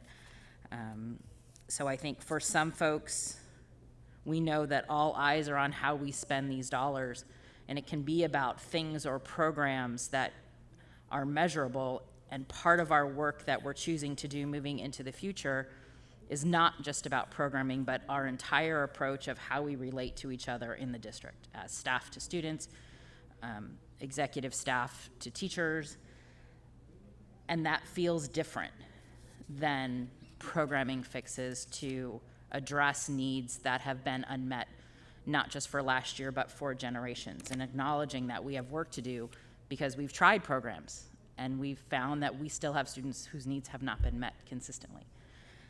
And it feels like this approach is saying we have to do it differently, and we're going to spend money to learn and train each other how to do it better to meet those needs in a way that is in conversation and relationship with the people that we're choosing to serve. So I know it's more of a philosophical and not a specific question or statement, but I am grateful for the public-facingness of this and the clear timeline on when you intend to communicate back. I think that's always important when we have these conversations, that someone can point back to those dates up there and say, I can look for this here and I can look for that there. And just on that technical piece, if we could push out again the link for the thought exchange via our various networks again tonight. So for those who are either hearing about it for the first time or have been saying, I meant to do that, if we could send that out via Messenger and social media to get folks engaged before the 20th. And I know, Ms. Takahashi, you have said that this is an ongoing process, that once we put numbers in a line on the spreadsheet, that there's room for change and movement and growth when we learn how things are working and as needs change. That's all. Thank you. And I'm so glad that you mentioned that, because as we meet with different students, different student groups, the one consistent message is that the students just want to feel heard, they want to feel respected, and even after the devastation of this whole pandemic, the silver lining is that we are learning how important the social emotional side of education really is, that we can't expect kids to learn if they're not in a good place emotionally. And so that is a silver lining. And I'm so glad that you brought that out of this presentation, because we need to have learned something from all of this. And to me, it seems like we have. And it feels like we're going in a very positive direction. And I think a lot of people are going to be very pleased and very relieved. I like the part that we are very open with this, that we're putting all the information out there, that we're going to be keeping track of this. I like the idea that we're going to be revisiting through data what's working, what's not working. Let's not put money into things that aren't working. Let's put more money into things that are working. That makes sense to me. Let's see, Dr. Final Benitez. thoughts on just commenting, building on what Board Member Kerr and you just said, President. So I think embedded, and I agree 100%, embedded in that is that we're still going to have skeptics, right? This all sounds good, right? From a philosophical, from an approach, from a values perspective, but I think that's the nuance, right? That it's still anchored in acknowledging that the language access piece is reflected in this, right? And that's going to require investing in that. That the professional development piece, right, requires investment, right? So it's not just, and I'm not saying that either of you are saying that, but it is a nuance of the philosophical approach. But at the end of the day, if we're going to strengthen or expand our ethnic studies offerings, if we're going to reimagine our IEP processes, that requires investing in that. So I think the roadmap here is exemplary, but we're still going to have those skeptics that are like, okay, what does that mean? That's why I asked that question in terms of the two-way engagement, in terms of the digital divide that we still have in our communities and the accessibility issues. So that's why I appreciate this so much, right? Because this then gets operationalized in the way that both Board Member Kerr and you're describing, Madam President. So I think it's important to keep reminding our community members how important it is for you to participate in the thought exchange, for you to participate in the LCAP process, for you to submit public comments. And look, I'm going to say it, and to show up to our meetings with your priorities, right? Because we can clarify, we can engage. We're not running away from that either in those areas that there are concerns, legitimate and or real concerns. So I think it's perfect for us to keep encouraging our community members that as we are having these very big philosophical strategic conversations, we need to hear from them. They need to continue involving themselves, and we need to engage our constituents. Otherwise, Mr. Otto's constituents are going to come back to him with 50 more questions for him to ask today. Yeah, which brings me to just a couple of closing comments too. The first of which is that we need you all as board members to be telling the story, and I'm glad that Mr. Zaid held so timely a recruitment event, because short term, we will have many more staff members in the district, and that is in support of teachers, additional teachers supporting teachers and supporting students. The expansion of services for foster youth, which will likely include a number of social workers. We will have teachers on special assignment. And so it's a time to tell the story out there about Long Beach Unified and the direction that we're heading as we recruit, in many cases short term, but we'll be studying each of those programs and determining how we go forward. And to your point, Dr. Benitez, I think that we have to earn the trust of our community through this plan. And so when those who have provided input see that in the LCAP, we're making an additional $1 million investment in language accessibility and doing better in terms of language accessibility. When members of our community see that we're making an investment in Black student achievement, learning, acceleration, and support with an advisory committee. When they see that we make an investment in additional foster youth support in the LCAP, $750,000. When they see that we're investing $1.6 million based on input into high school wellness centers, counselors, psychologists, materials, and that we have an idea to invest in a responding therapist in our school safety office, then they will know that the things that they have suggested are coming into the plan, and we expect to have to earn the trust of our community in that way. Ms. Kerr? No? Okay. Well, if there are no further questions or comments, we'll move ahead with our business items. And thank you, Dr. Baker, and everybody who has worked on this plan. It's something we can definitely be proud of. Okay, so personnel, Mr. Miller. All right. I present the following proposed actions prepared by the Assistant Superintendent of Human Resource Services, approved and recommended by the superintendent. First, the classified and exempt personnel. Appointments, 123. Leaves of absence, 27. Resignations, 11. Retirements, 5. Amendments, 4. Now certificated personnel. Appointments, 57. In-service changes, 31. Leaves of absence, 9. Separations, 1. Resignations, 2. Retirements, 13. And amendments, 2. These are the approved. These are the recommendations. I move approval. Discussion? Yes. Sorry. A question, actually. So intuitively, I've been feeling like we've had a slight rise in resignations, leaves of absence, retirements this year. I was appreciative of Mr. Zaid giving us actually some data today that actually shows that. I'm wondering if Mr. Zaid, you could talk a little bit about, why that may be that we are experiencing a slight rise from the previous couple of years in retirements, leaves of absences, and resignations. Sure. So one of the things that we do is we track our retirements, we track our resignations, and we track our leaves of absences. This gives us an opportunity to plan for staffing for the following year. We are seeing just a slight uptick in our retirements, and just to give an example to the public, 2 years ago in 2018-19, at this exact same time, we had 99 retirements. Last year, at this exact same time in May, we had 95 certificated or teacher retirements. And this year, we're up to 113.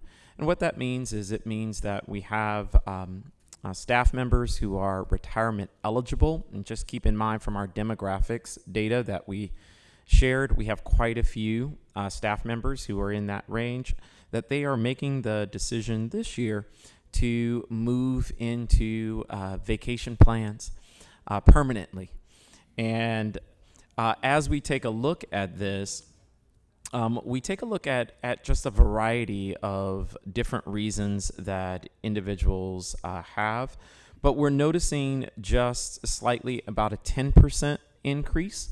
And so as we look at this, we'll continue to monitor it. When it comes to resignations, if we see numbers that are out of the norm, we also look at the specific reasons for those resignations.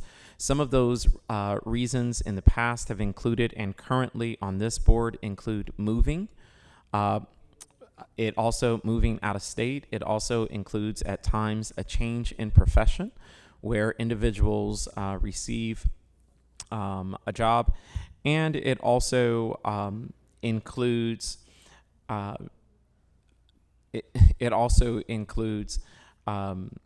individuals just making the determination to take time to care for family members, which is also what we're seeing. When it comes to our leaves of absence, one of the things that we're seeing is we're seeing those numbers significantly higher. And one of the leaves that we've had was an extension of FMLA called the Coronavirus Family First Act that was in place from May to December 30th. And then California extended a COVID-19 paid sick leave, which provided some time for childcare as well as individuals who may have become ill. And so we've seen more individuals take advantage of that while distance learning was in place. And so when you take a look at our leaves of absences, the numbers are actually the same each year, but that uptick this year is due to the Coronavirus Act, which wasn't in place the previous 2 years. So I hope that sheds some light on those three areas. Thank you, Mr. Zaid. And we're hiring diverse as well. Yes, we are, and we'll put a plug in at each and every board meeting. Thank you. Okay. Any further discussion? No. Okay. All in favor by roll call vote, Dr. Benitez. Aye. Ms. Kurt. Aye. Mr. Otto. Aye. Mr. Miller. Aye. And I vote aye. So hearing no opposition or abstentions, that motion passes unanimously. Instruction report. Move approval. Second. Discussion? All in favor, Dr. Benitez? Aye. Ms. Kerr? Aye. Mr. Otto? Aye. Mr. Miller? Aye. And I vote aye. So hearing no opposition or abstentions, the motion passes unanimously. Finance report A. I move to approve. Second. Discussion? Just say these are warrants. These are about warrants that we do at every meeting. So I believe so. Is that? Yes, okay. Did you have a question or? not a bit. Okay. All in favor, Dr. Benitez? Aye. Ms. Kurt? Aye. Mr. Otto? Aye. Mr. Miller? Aye. And I vote aye. So hearing no opposition or abstentions, that passes unanimously. Finance report B. Megan. Move approval. Second. Discussion? Yes, Madam Chair, I recuse myself from participation in Finance Report B on the consent calendar. I have a potential financial interest under Government Code 1091 and 87100. My husband works for a subcontractor who has done work for the payees. Any further discussion? All in favor, Dr. Benitez? Aye. Mr. Otto? Aye. Mr. Miller? Aye. And I vote aye. So that motion passes 4 with 1 abstention. Okay. Business Department report. Move approval. Second. Discussion? All in favor, Dr. Benitez? Aye. Ms. Kerr? Aye. Mr. Otto? Aye. Mr. Miller? Aye. And I vote aye. So hearing no opposition or abstentions, that passes unanimously. Purchasing and Contracts Report A. Move to approve. Second. Discussion? All in favor, Dr. Benitez? Aye. Ms. Kerr? Aye. Mr. Otto? Aye. Mr. Miller? Aye. And I vote aye. So hearing no opposition or abstentions, the motion passes unanimously. Purchasing and Contracts Report B. Move approval. Second. Discussion? Yes, Madam Chair, I recuse myself from participation in purchasing contract report B on the consent calendar. I have a potential financial interest under Government Code 1091 and 87100. My husband works for a subcontractor who has done work for the awardees. Any further discussion? All in favor, Dr. Benitez? Aye. Mr. Otto? Aye. Mr. Miller? Aye. And I vote aye. So that motion passes 4 with 1 abstention. And that brings us to Superintendent Items. Dr. Baker. Thank you, President Craighead. I'm pleased tonight to introduce 10 administrative assignments. This is continuing our phasing of promotions and transfers for administrative staff. Tonight I have 6 promotions and 4 transfers. I will start with early learning in elementary schools. The first is the promotion of Tracy Hall from assistant principal to principal at Dooley Elementary School. Second, Ann Erskine, assistant principal at Roosevelt to principal at Madison Elementary School. Third, Charo Darwin Gloma, assistant principal at Whittier to principal at McKinley Elementary School. And Principal Kim Carpenter, who's currently the principal at Madison, to principal at Hart Elementary School. At the middle and K-8 schools level, the promotion of Edward Steinhauser from assistant principal at Wilson High School to principal at Hughes Middle School. And the promotion of Chris Thompson, currently the assistant principal at Lakewood High School, to the principal of Newcomb K-8 School. Next, at the middle and K-8 school level, Alma Black, moving from principal at Tencher K-8 School to principal at Franklin Middle School. And lastly, Donna Riono, principal at Newcomb K-8 to principal Tencher K-8. At the high school level, Dr. Tamika Ramont, from vice principal at Lakewood High School to the principal at Browning High School. And Troy Bennett, principal at Hughes Middle School to principal at Reed High School. These conclude my recommendations. Okay, so that would be an action item. We need a motion. Move approval. Second. Any discussion? All in favor, Dr. Benitez? Aye. Ms. Kerr? Aye. Mr. Otto? Aye. Mr. Miller? Aye.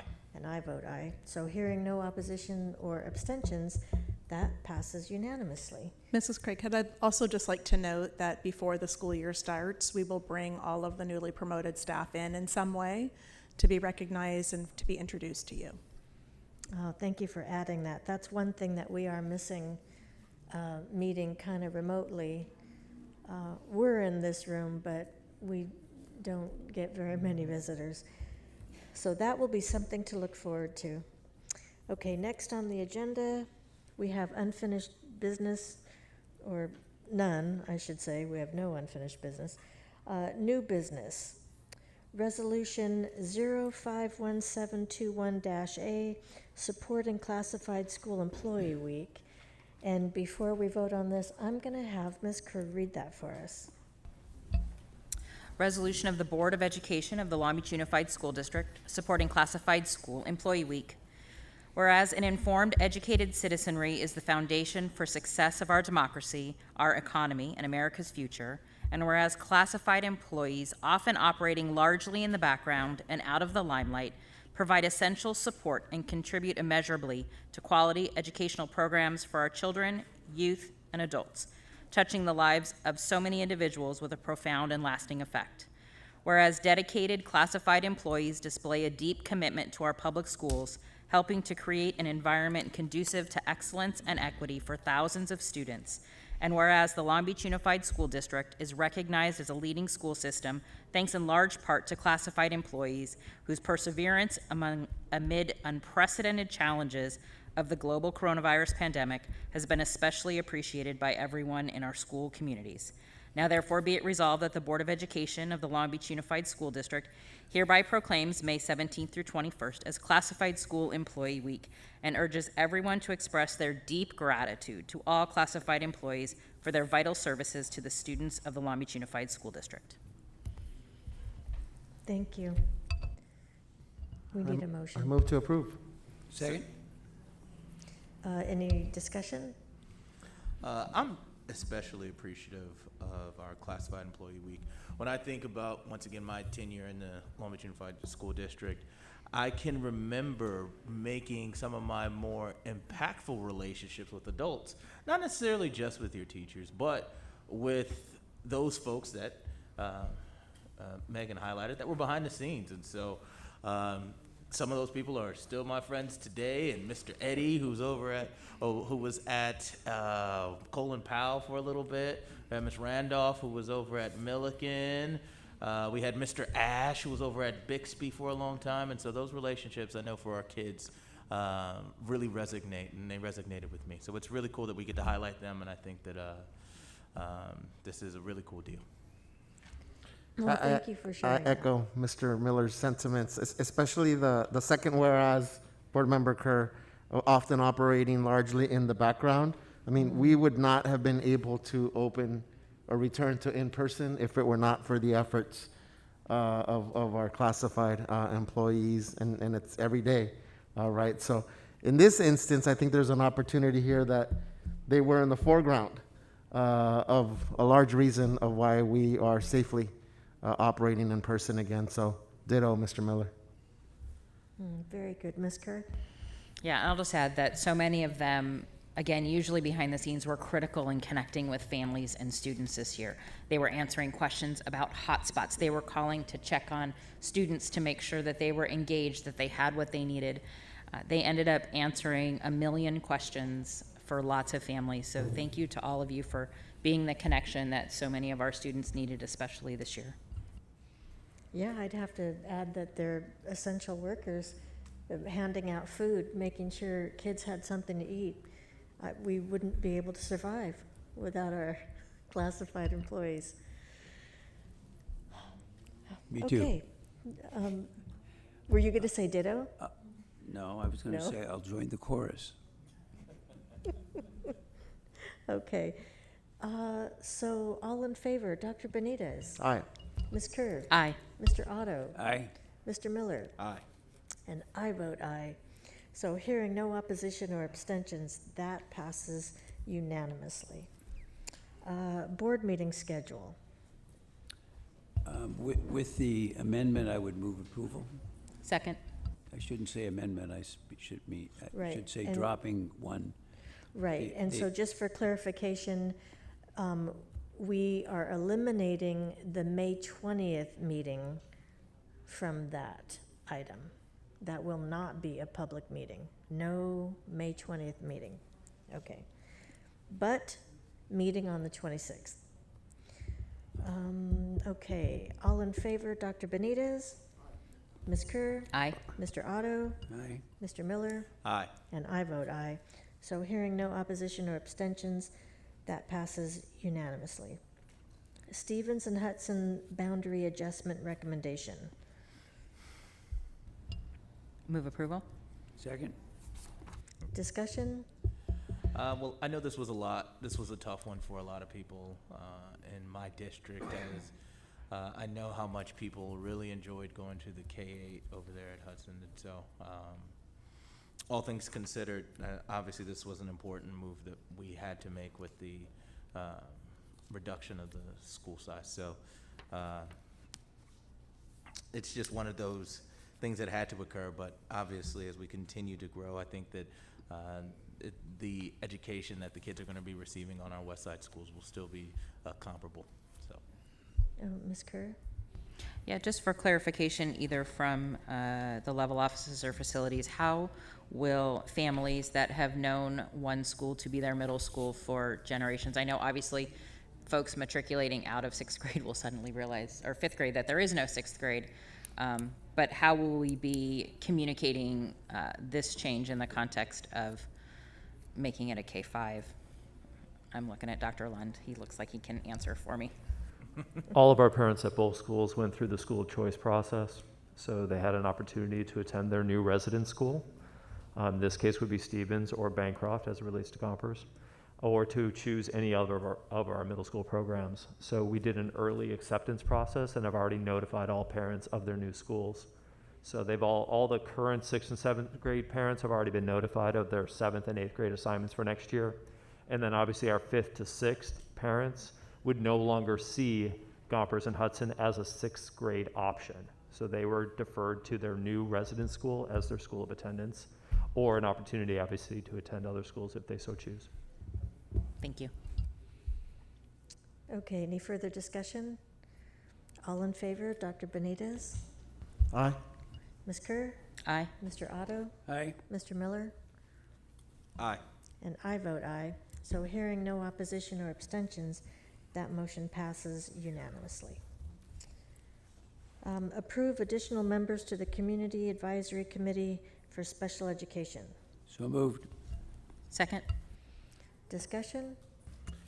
Yes, I'd like to congratulate the new officers for CAC. It's a huge responsibility, a lot of effort and work, but it's so important to our district. So congratulations to the new officers. Yes, it's a huge responsibility. It's a 2-year term, and they're volunteering. And thank you to all the staff that helps with that committee as well. Any further discussion? All in favor, Dr. Benitez? Aye. Ms. Kerr? Aye. Mr. Otto? Aye. Mr. Miller? Aye. And I vote aye. So hearing no abstentions or opposition, that motion passes unanimously. Designate 2021-2022 California Interscholastic Federation or CIF representatives. Move approval. I'll second, but I also know that there is not a typo, but there is an incorrect name. So on the first person says Stacy Alexander, the vice principal at Cabrillo High School. It will actually be Wendy Poffenberger, who is the principal at Cabrillo High School, who will serve as that rep. So it is this, with the distinction that Wendy Poffenberger will represent Cabrillo High School. Okay, so we will have to make that correction somewhere. It's being noted. So thank you for that. Any further discussion? Okay, all in favor, Dr. Benitez? Aye. Ms. Kerr? Aye. Mr. Otto? Aye. Mr. Miller? Aye. And I vote aye. So hearing no opposition or abstentions, that motion passes unanimously. Resolution 051721-B to establish a fiduciary activities revenue fund. Move approval. Second. Discussion? Yeah, is it possible to get a little bit of background on the establishment of this fund? I think it's in compliance with new state law, but if we could get clarification. Gadsby's. Yes, this puts us in compliance with a new standard put out by the Government Accounting Standards Board. We need to reflect our associated student body activities on our books. Even though we're not a fiduciary, we still need to reflect the activities of the ASBs on our books in Fund 8. Any further discussion? All in favor, Dr. Benitez? Aye. Ms. Kerr? Aye. Mr. Otto? Aye. Mr. Miller? Aye. And I vote aye. So hearing no opposition or abstentions, that motion passes 5-0.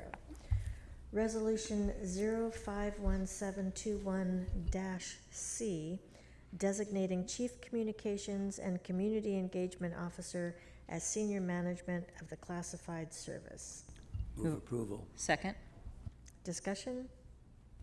Yeah, I would just note that apropos of something that was mentioned earlier, this is an instance of how we are addressing communication issues going forward and doing better things in communication. So it's a great example. And just a question of clarification also. So if I understand this, this is also designating it as a senior management position, which means it will operate outside of the usual personnel commission job posting where there's testing and things like that. Is that correct? That's correct. Dr. Benitez. Yeah, I just want to thank our executive staff. I appreciate us moving forward very quickly with those recommendations out of the audit, and this gives us a big, huge first step to build that capacity and start thinking about communications plan and communications policies. Ms. Kerr? So this doesn't set in place a timeline, is that correct? Will you be coming back to us with a timeline of when it looks like we might begin either posting the position or moving Yes, forward? we will post the position. The Personnel Commission will post the position. The position will be open for approximately 4 weeks. We will review the applications and commence an interview process, which we will spell out in more detail with you later. And the position posts, assuming you approve it this evening, could post as soon as tomorrow. Okay, do we have any further discussion? Great. All in favor, Dr. Benitez? Aye.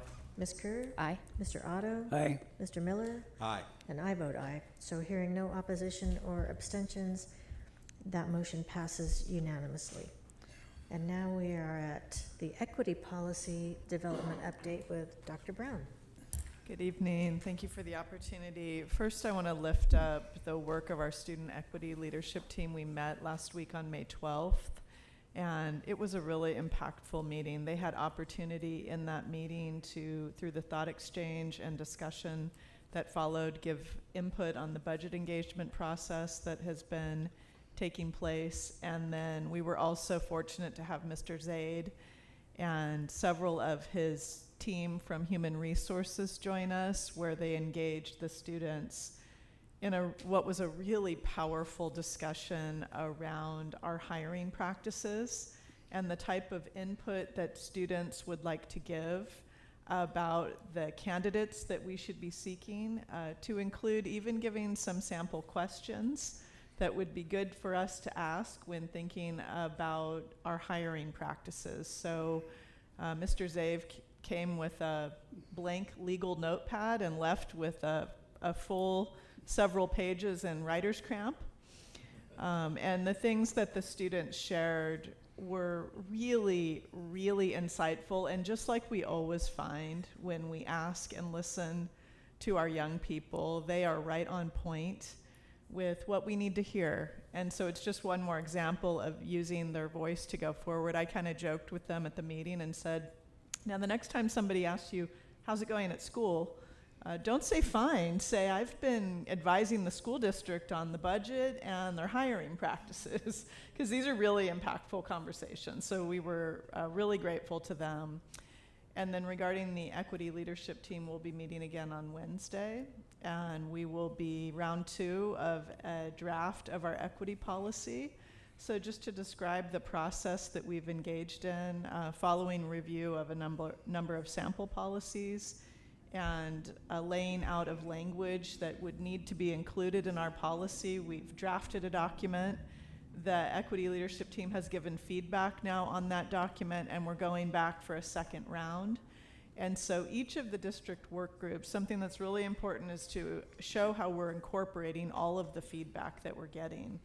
And so at our meeting on Wednesday, we'll be working from a document where each group can actually see the feedback that was given by all the groups, and then a highlighted copy of how that feedback was incorporated into the bigger document. And we will use that process again through what I think will be several more iterations, but the language is strong and it's impactful.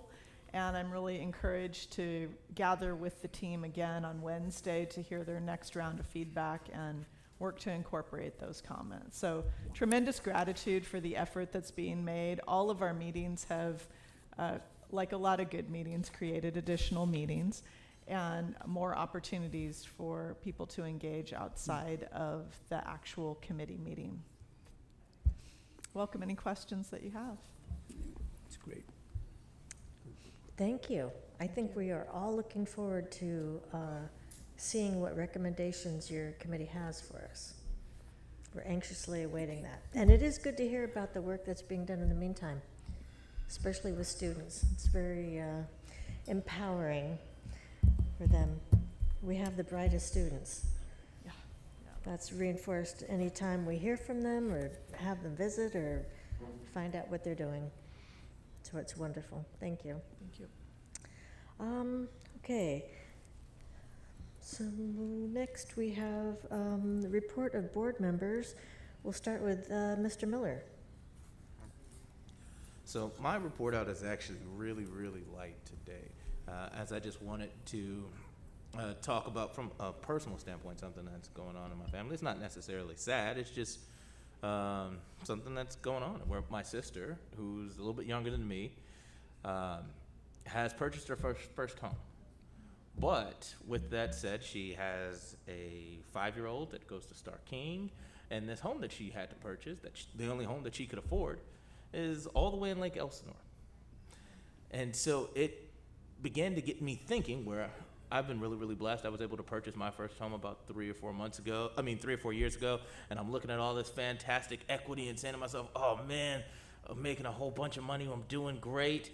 But the fact of the matter is as the housing prices continue to go up, the less and less families can afford to live in Long Beach. And that is obviously dramatically going to affect the amount of young men and young women we're going to be able to keep within the district. And so I think that this is definitely a subject that we need to continue to keep in mind. I know Megan has brought it up once or twice before, and as I think about small anecdotes very similar to my family, where my sister, who is a working mom, and my brother-in-law is a working dad, they can't afford to live here. So I'm sure that there are thousands of families very similar to ours. So just something that we as a board should continue to keep in mind. Thank you. Ms. Kerr. Yes, thank you. Just a couple things tonight. I want to congratulate the team, Ms. Irving and her whole team, for senior night at Jordan High School. Dr. Baker joined me as well. Students were enjoying the In-N-Out truck, all kinds of games. Ms. Irving was right in there playing games with them. They had a photo opportunity with college logos and mascots to take pictures.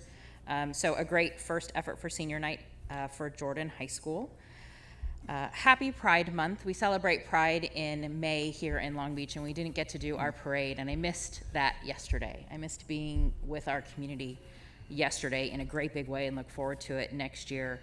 But I wanted to specifically thank OCIPD for their continued work to make our LGBTQ plus students, family members, and community members feel seen and heard in our materials, in our language, in the work that they continue to do, to not only be aware, but to bring our community in and together and be seen in a really important way. So to Dr. Kale and her team, who are doing really specific work in that area, thank you, thank you, thank you. Students 12 plus can be vaccinated now. So take advantage of that. There are clinics happening at, I know, Houghton Park on Wednesdays, MacArthur Park on Mondays. I don't remember all the details. I know we're looking at partnering with the city to do clinics at Washington and a couple other places. It's free aquarium tickets right now if you head in for your vaccine, so get it done if you haven't. It helps our whole school community be healthier and safer as we come back together.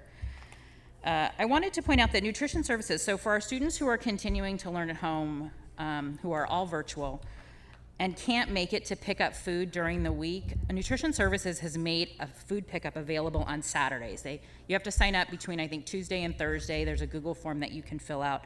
But it's just another way that our classified staff and our Nutrition Services staff is trying to best meet the needs of students who may have transportation issues or not able to get to a school site, but who continue to need nutritional support during the pandemic. So if you haven't done that, that form is available. It goes live in the middle of the week to schedule a Saturday pickup. And then one thing regarding public comment, the non-agendized public comment regarding dual immersion. I know we've had conversations in the past with our Cambodian community around the opportunities for Khmer enrichment and language enrichment, and wondering, Dr. Baker, perhaps in an upcoming update that you send us, if we could get an update from OCIPD on the work around the language heritage program and some other things and some follow-up steps that they've taken with our Cambodian community since the last time they reached out to us. That's all. Thank you. Thank you. Dr. Benitez. Yeah, just a few things to report on from my end. So I want to thank everyone for continuing to submit their public comments, and want to continue continue encouraging folks to continue communicating with us. We have a busy next month and a half through June. We have several things we have to approve in June. We have promotions and graduations coming up as well, and just continue engaging us and staying vigilant. I also wanted to mention that, as Board Member Kerr shared, we still have a large percentage of our communities that have not been vaccinated, so there's a lot of mobile vaccination clinics going on. There's still a lot of food security and housing security issues, so thank you to all the organizations. In my district in particular, AOC 7 is still doing food pantries at several sites. Long Beach Forward, Days is still doing a lot of food distribution. And so thank you to our food nutrition services and staff, because they've also been helpful. Speaking of dual immersion and our Khmer heritage language program, so I'm excited about a program that was started half a year, and then the pandemic hit, a dual immersion at Chavez. Right, so Mr. Moskovitz, myself, Principal Ocampo, are exploring ways to highlight that program. We have a program in downtown. It's in its infancy stage. And so just want to make sure that folks know we have a dual immersion program at Chavez. All right, it's under enrolled, so there's an opportunity right now. We're talking about perhaps weaving in a STEAM component into that dual immersion program, and looking for partnership opportunities. So if anyone's interested, here's a plug, Mr. Moskovitz. Contact Ms. Ocampo at Chavez. We're thinking about doing something over the summer, a community event to really highlight that program, and again, share the great things that we're doing as a district. I'll end, actually one more, I'll do a plug. I am hosting my community virtual office hours next Tuesday evening on the 25th. Send me an email if you want to participate. And then I would ask us to also take a moment to pause and send our best thoughts to the folks that have experienced violence and conflict in Israel, and so many that have lost their lives. You know, this is, to me, is not a partisan issue. Conflict and death is conflict and death. So I would just ask us to pause and send our best to all the families and individuals that have been impacted by the violence going on right now in Israel, and remind ourselves that even when we disagree here in our own systems and institutions, that we can be proactive at nurturing grace and healthy debate and disagreement, and just to reinvigorate our efforts to engage with each other, even when we strongly disagree with each other. So my heart goes out to all of the families and individuals experiencing violence right now in Israel. Well, thank you for that. Mr. Otto? Yeah, very, very briefly, I second what Dr. Benitez said about what's going on in the Middle East. I think this was a good meeting. We are getting a vision of where it is that we're going. I can't help but notice that we're back in school, and that feels good, and it won't be very long before we're out of school, and looking forward to working on these plans and understanding them and communicating them to our constituents so that they know where it is that we're going. And Dr. Baker and Mr. Rising and I are cooking up something for an environmental issue with some students at Poly High School, and we'll see how that goes. We've been talking about how to do that and maybe involve the aquarium in that. And So I'm excited about that moving forward, and with that, that's all. Thank you. I'm glad you mentioned the Poly Green Schools campaign? Right. They may be reaching out to Mr. Miller and Dr. Benitez. I encourage you both to engage with these kids. You will be so impressed. These kids are something else. So I tell you, it'll be a highlight in your day if you meet with them virtually. That's my plug for the Poly Green Schools campaign. No pressure, right, Aaron? No pressure. I'm just saying. None at all, right? It'll make your day if you meet with them. So I have a question for you, Madam President. Yes. Is there is their handle Poly GSC? I believe so, yes. Okay, just wanted to make sure. So, perfect, perfect. Okay. Oh yeah, don't ask me about that. See, I can do a plug too, Madam President. Okay, well I have I'm going to make mine. No, I'm not going to make it quick. Okay, I want to start by giving a shout out to the McBride crew. I ran into Baja Sonora on last week, I guess, or no, a week, I don't know when. Anyhow, so they were gathered there, and here's an interesting tidbit. A McBride teacher, Mr. Rollo, has the distinction of being the first teacher vaccinated in Long Beach, including a photo op with the mayor. And let's see, on the 11th of this month, I attended Long Beach Council PTA's Presidents and Principals event, and I loved seeing the collaboration between our PTA leaders and our district staff. Our superintendent and assistant superintendents for elementary, middle, and high school each spoke about their personal connection to PTA and their deep roots in the district. It was very fun to hear about the stories. It made it very personal and enjoyable. And thank you to all the parent volunteers and principals who support their PTAs. C-SPAN has an annual national video documentary competition called Student Cam. It's designed to encourage students to think critically about issues affecting our communities and nation. This year's theme was Begin a National Conversation, explore the issue you most want the new president and new Congress to address in 2021. And over 2,300 students participated.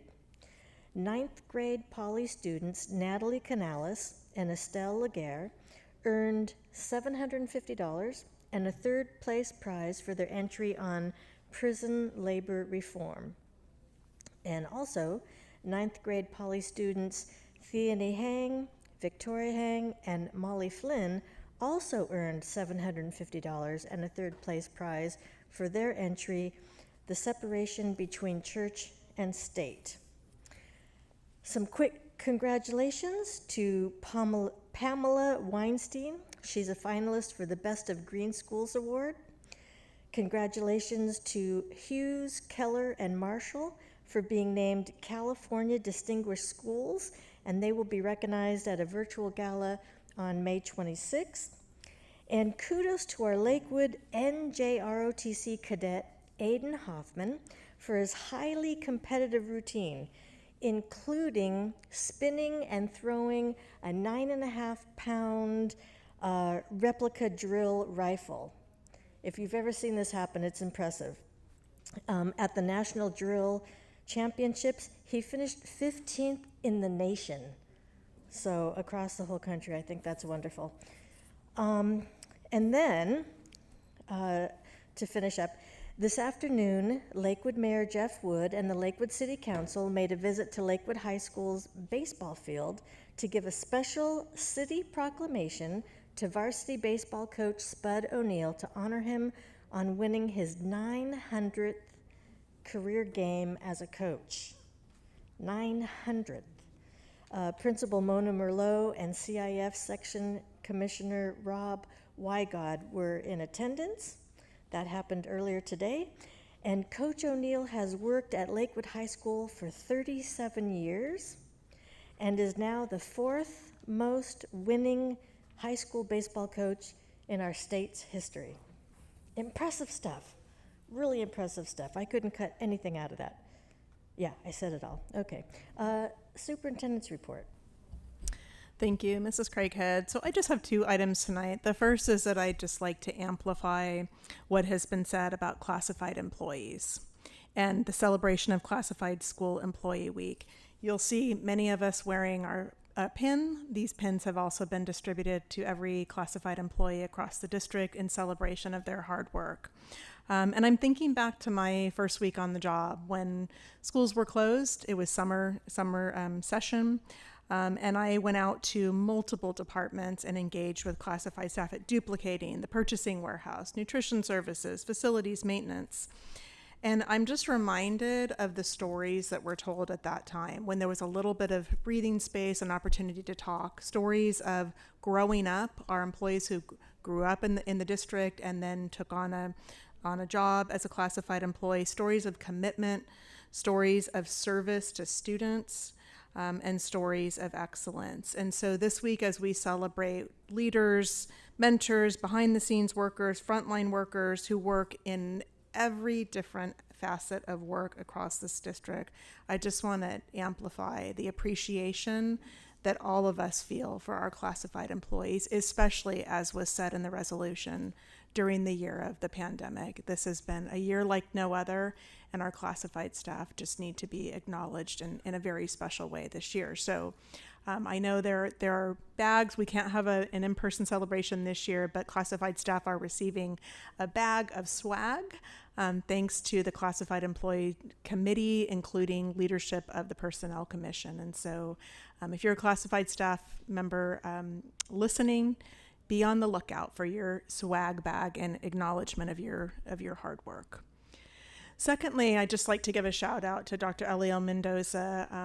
I received a copy of EPHS, Educational Partnership High School's graduation day or graduation packet, which I'll use his words. Dr. Mendoza says, the end of the school year is a busy time, and ensuring precise communication to graduating seniors and their families is essential to maintain strong partnerships through the end of graduation.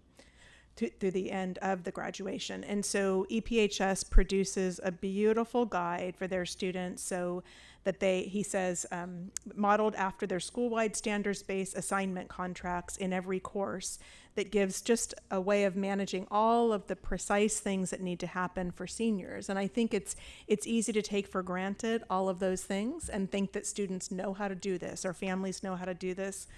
But what a beautiful way to help students be successful.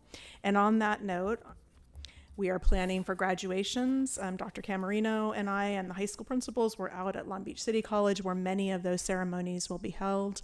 And we are actively planning for graduation ceremonies, many of which will be held there and others that will be held at school site locations, and looking forward to celebrating our graduating seniors in just a matter of weeks. Thank you. It is very exciting to think about graduations, and who knew we were going to have graduations in person even 3 months ago? Who would have even imagined that? Okay, do we have any announcements? Well, I'm just going to remind everybody that the next meeting is May 26th, and that's not what it says on the agenda, so please make a note of that. Our next board meeting is May 26th. And without objection, we will adjourn the meeting.